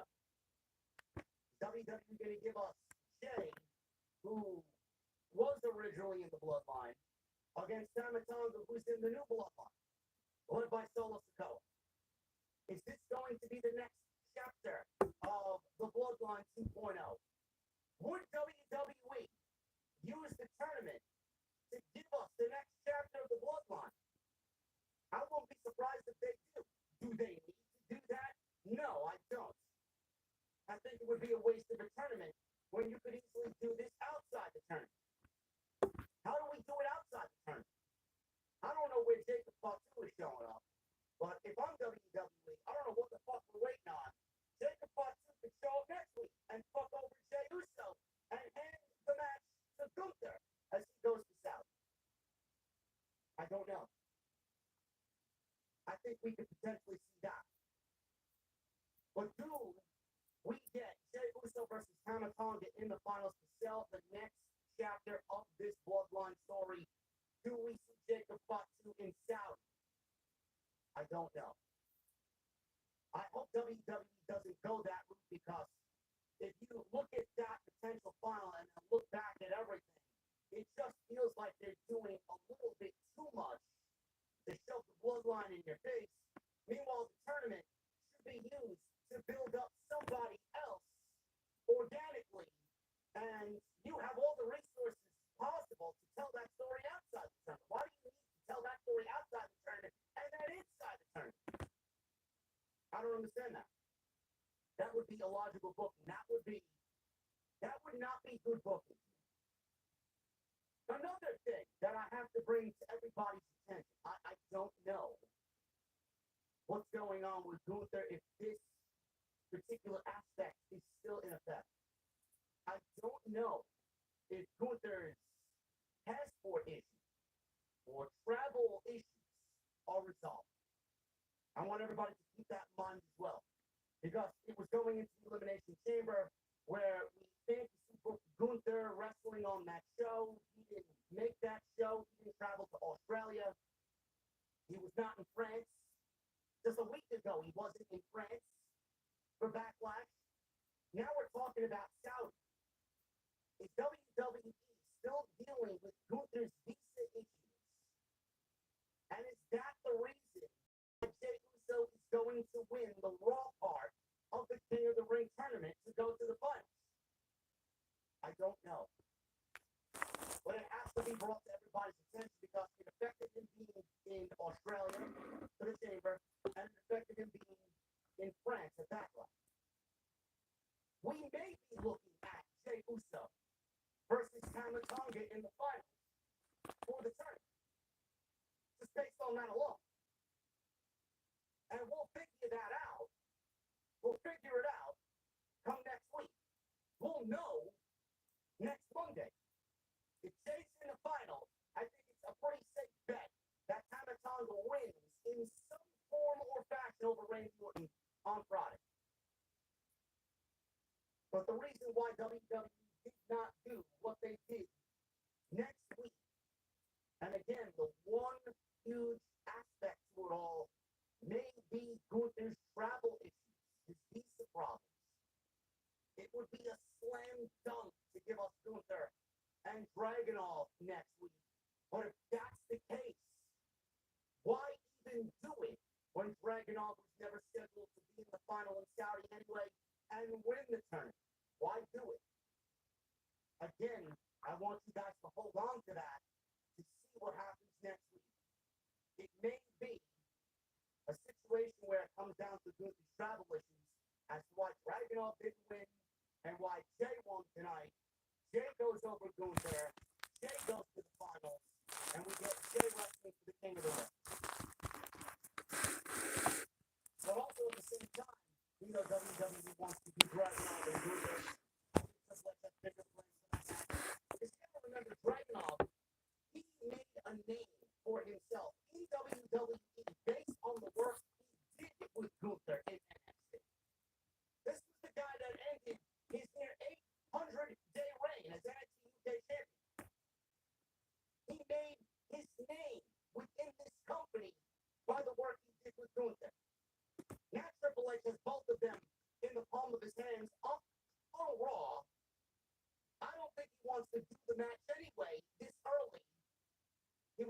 favorite for a bigger stage.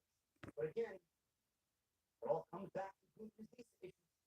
I don't know if there's still a problem, but the fact that he wasn't in Hurt and the fact that he wasn't in Leon France just a week ago, I don't know what WWE's planning to do. That may be the reason why Gunther is not going to Saudi, and maybe the reason why Jake will still keep dragging on him.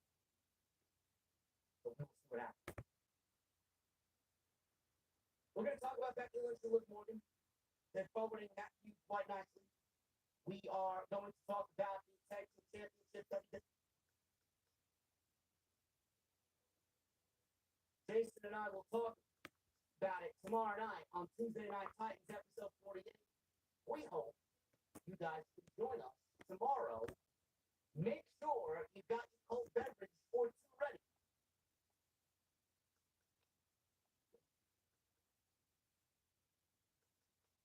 Yes. Drew says he doesn't like talking to people like they're stupid.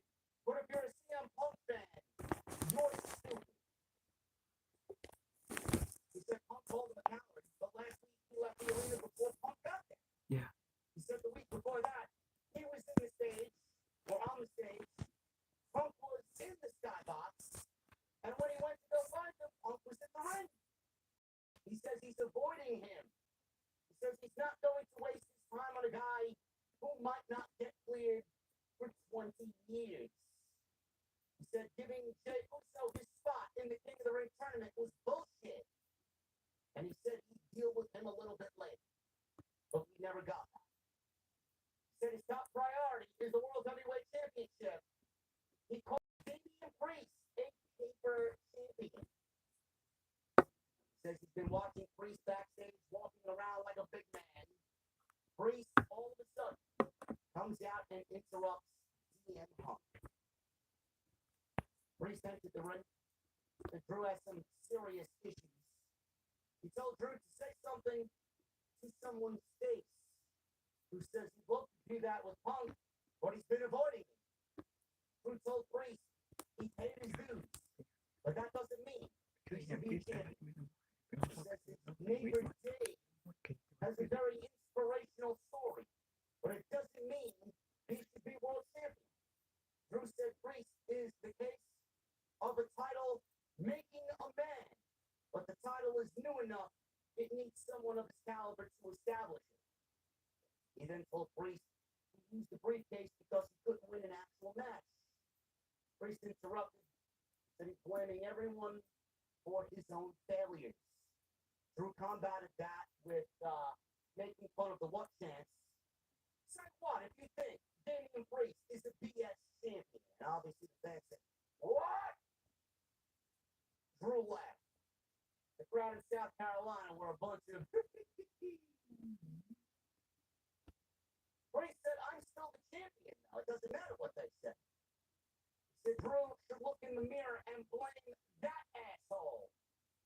Priest said he wanted to cash in on Rollins, and then they could have gone to war at WrestleMania. He said Drew stopped him from cashing in multiple times. So I do like that they actually called back to that. He tried to cash in. He never wanted to cash in on Drew. Drew left him no choice. I love it. Yeah, me too. Drew stopped him from cashing in multiple times. He said he actually had an idea for Priest to cash in on him after he beat Seth. Priest said he finally achieved his goal, but he saw Punk, and you made Punk more important than yourself and more important than the championship. He says he could have celebrated with his wife instead, but he made Punk more important than his wife. Priest says if he wants a shot at his title, you got it. Priest stepped up and told Drew to his face that he can call him a paper champion, but when he's done with that, he'll eat those words. He threw the mic down and left the ring. The announce team also said that Drew McIntyre is now obsessed with CM Punk. I thought this was a very good segment. This set up and continue the feud for Punk and McIntyre. We don't know when Punk is going to be ready. We don't know when McIntyre is going to be ready. By all accounts, if McIntyre is getting a championship match against Damian Priest, he may be ready to go by King of the Ring. we may be getting that title match in Saudi. I'm assuming Damian Priest will be defending his world championship there. So we'll see what happens with that. We'll get some clarification on that next week as we have the show in Saudi next Saturday. I like the fact that they called back to Damian Priest trying to cash in his briefcase. Drew McIntyre did everything he could to put a stop to that. I didn't want to cash in on you. You made it a point for me to bring the briefcase to WrestleMania, and I saw an open slot to slide in because you took your eye off the championship and made Punk more important than the championship. You should have been celebrating with your wife. I had no choice. You drove me to do that. I love it. I thought this was a very effective segment. In some way, McIntyre is always a great promo. But if I was to go and score this on wins and losses, I'm going with McIntyre taking the L in this promo. I'm giving the win to Damian Priest. He just made a lot more sense. Because it all comes back around to that one huge glaring aspect. No matter what Drew McIntyre does, no matter what Drew McIntyre wants, no matter what he says about the World Championship and how he thinks it is, it can't be. It won't be. Because unless he puts that championship at the most important thing in his world, he will never be champion. CM Punk will always be his priority. He's obsessed with beating and ridding WWE of CM Punk. I thought this was very effective. This was a lot better than what he did against Jey Uso. Drew McIntyre and Damian Priest was a lot better for Damian Priest than it was against Jey Uso. Remember that going into France? I do, and I don't. This was a very good segment for both guys. Michael Cole commentated over some footage earlier of Damage Control getting in the face of Baszler and Zoe Stark in the parking lot. Cole said there's a lot of history between Shayna and Io that predates their time in WWE, which they did call back some of their battles in Stardom. It's surprising, but also not surprising. This is I mean, the last time you beat me Io wasn't with Dakota and Kyrie made their way to the ring. Baszler yanked her off the apron and stomped away at her at ringside, and the match did not officially begin. They went right to commercial break. So Shayna wants to win the Queen of the Ring, and she's very hungry tonight. Match went 11 minutes, and I thought both ladies did very good in the opening match. One of the better matches that we've seen in the women's side of the tournament. So the match did get started during the commercial break. Baszler was in control. She targeted Io's arm. Io threw Baszler over the top rope and hit a springboard moonsault, leading to another break. Now, this was something that was a little different during this commercial break. WWE, I even laughed to myself and said, who does WWE think they are, the NBA? They did this moonsault spot with Io, springboard moonsault, from the apron to the outside. And then they showed a replay of it in instant slow motion, and then they went to a commercial break. It's almost as if I was watching the NBA on TNT, and Steph Curry hit a fucking three-point shot right before they go to commercial break, and they showed the instant replay of him draining the three behind the line, and then we go to commercial break. Very, very sports-like there. I enjoyed it. I like the little subtle change to production. WWE is constantly evolving in a new era with the sports presentation. I like it. Instead of going to a commercial break where you kind of know where they're going to commercial break and Michael Cole, we'll be right back after this break. No, I like it. They did a slow-mo instant replay, and then we went to commercial break. Wow, to get someone who's very over in Io. Looking forward. Jackie Redmond interviewed Io after the match. I don't know what she said. In change, and one day, they can all be amigos. The Alpha Academy. He was scolding Maxine Dupree, Otis, and Tozawa. He looked at Dupree and said that she let the Alpha Academy down over the weekend.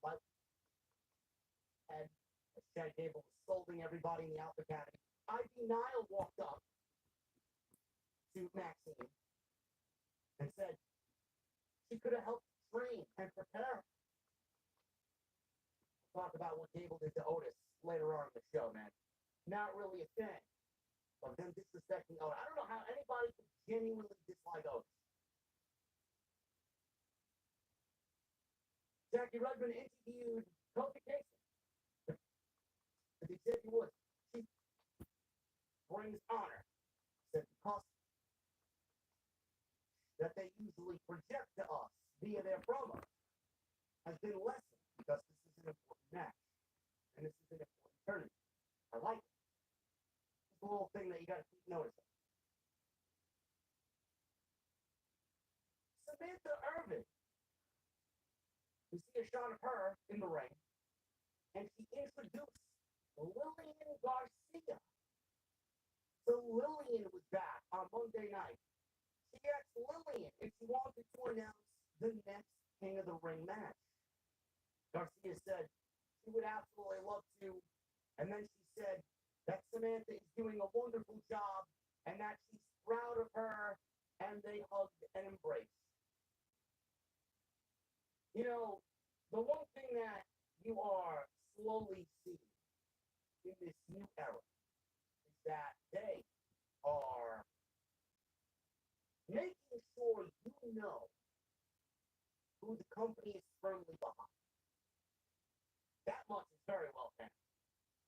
Everybody loves Samantha. I mean, if you don't love Samantha, I think you're a fucking problem, or you have a problem. And Samantha does a great job of what she does. But the fact that WWE brought Lillian Garcia to Monday Night Raw, and Lillian was, at one point, the ring announcer for WWE. She was the voice of Monday Night Raw. WWE has not had another female voice ring announcer. They had JoJo Offerman, but JoJo was only there for a little bit. She was very good at what she did as well.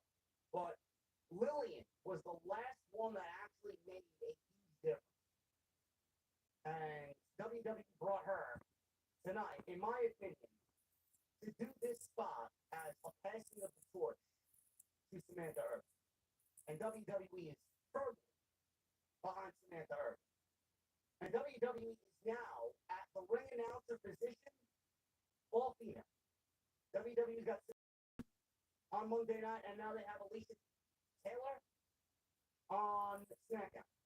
She was the ring announcer on NXT. She got promoted to SmackDown on Friday. So WWE now has two female ring announcers on the main roster. Mike Rome got moved back down to NXT. And Mike Rome does a very good job in his own right. But I thought this was a passing of the torch moment, for sure. So she introduced the next match, which was Kofi Kingston and Gunther. We'll get to that in a second. Before we got to that match, we saw a backstage segment with R-Truth and Miz. They were chatting it up with Adam Pearce, the commissioner, the GM of Monday Night Raw. Miz walked in and asked Truth to talk to him before suggesting ideas for their title defense to Adam Pearce. Pearce told Miz, they're not defending the tag team titles tonight. Don't worry. But we came up with an idea to figure out who your next opponents will be. Deanna James walked in to the fucking cocktail. Come to the venue, Adam Pearce. We'll make you a cocktail. Down, he was favoring his leg. The referee thought this was a good time to start the match. You know, Gunther is down, and he didn't even give him a chance to get up. Kingston did a diving leg drop off the second and hits a powerbomb on Kofi. Kingston kicked out. Gunther. There's a match coming up against Zoe Stark. This match targeted Gunther's leg.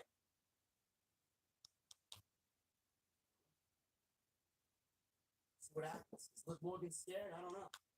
He's too busy hanging out with Dominic Mysterio on handkerchiefs, hanging out of her fucking ring.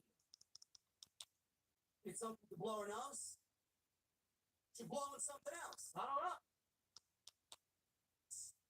But there's always time to turn things around, he says. So Xavier brought Kofi some ice. Both those hours were.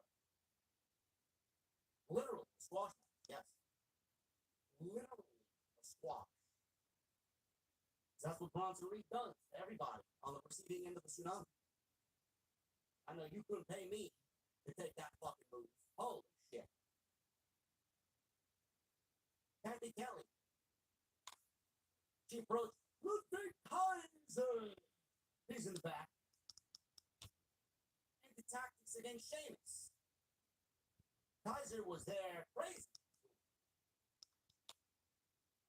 How do you have a promo with Kathy Kelly and you're getting this attitude? Come on, man. Kaiser, what are you doing? Well, it looks like we're continuing the Sheamus feud against Imperium. Kaiser's calling out Sheamus.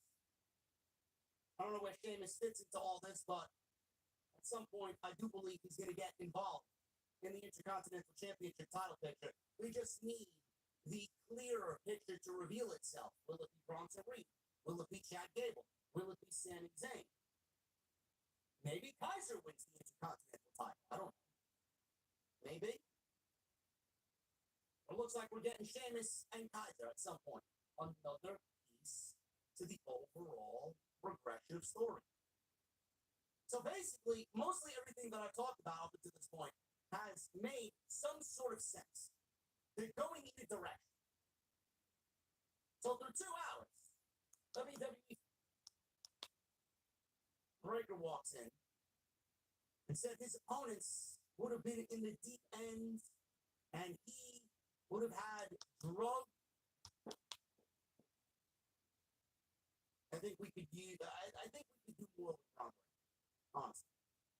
So what I recommend that they do is Baron Corbin's probably going to be workless on SmackDown. He's going to be completely directionless. Even though Baron Corbin had a very good match against Carmelo Hayes on Friday, I thought Braun Breaker and Baron Corbin were a great tag team. I don't know why they split them up, but Corbin showed you exactly what he learned working with Breaker and working in NXT. He had a great match on Friday. I thought he looked better than Carmelo, honestly, in the ring. And Carmelo's great too. But I would. This is the first thing that I would do, man. As far as trades, I'd trade someone from Raw to SmackDown and bring Corbin over to Raw via trade. That's what I would do. Who that is, I don't know. They were a great tag team in NXT. You don't know why you put them up. Corbin's not doing anything SmackDown. They don't know he had a good match. We're coming. And I would put the Wolf Dogs back together. And I would put the Wolf Dogs in the tag team division, and I would have them as the new tag team champions, and I would have them run that tag team division for a little bit. That's what I would do. They got over organically. They fit. They worked. They gelled.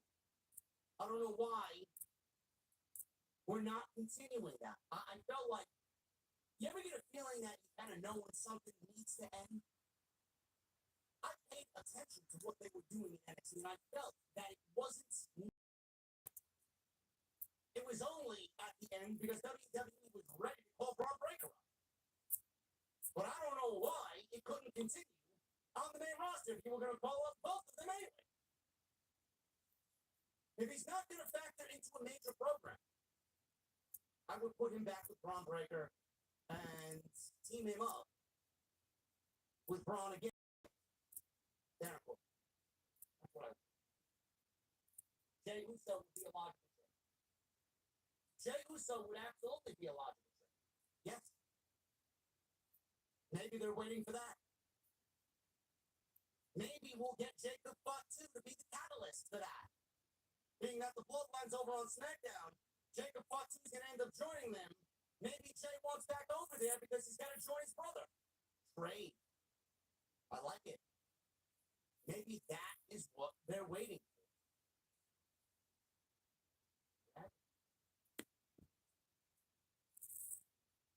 Zoe Stark versus Lyra Valkyria, Queen of the Ring, quarterfinal match.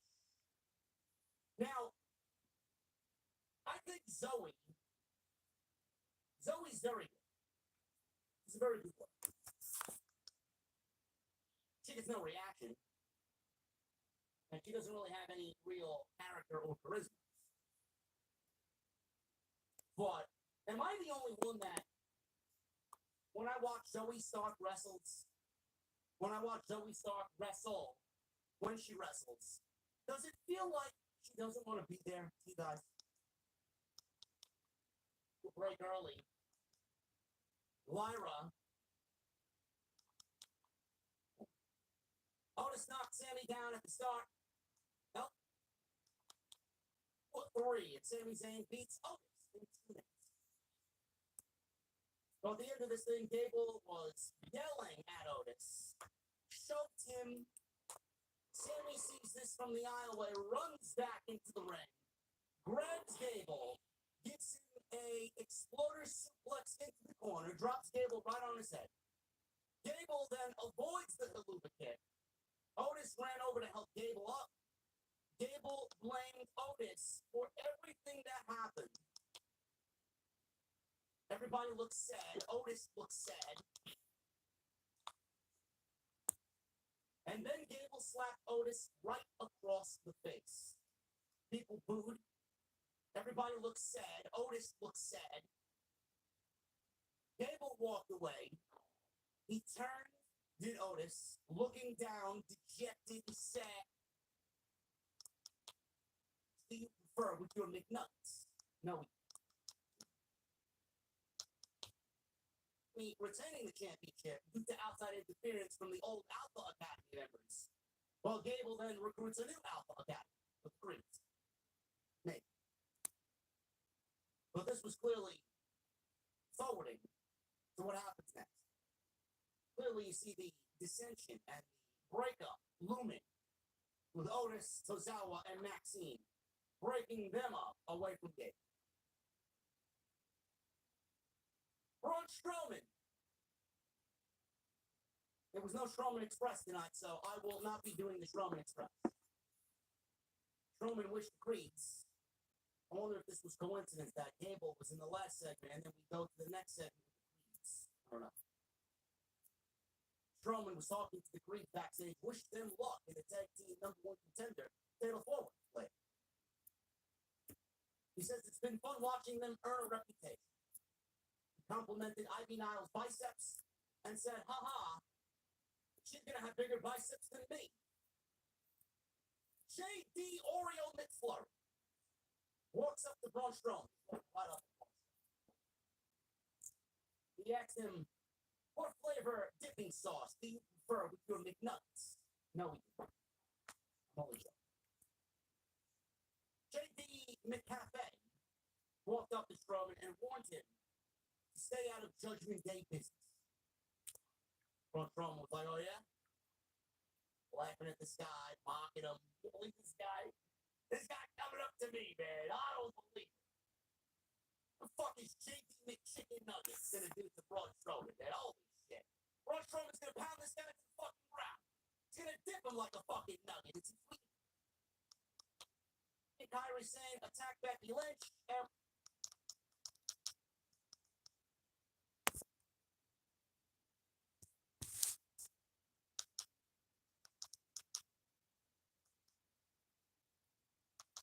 Well, looking like that's over with. Well, my vote is in my video. My vote is in my video. And until next time, I'll see y'all later. Thank you for watching. Thank you for all the support. Until next time, I'll see y'all later.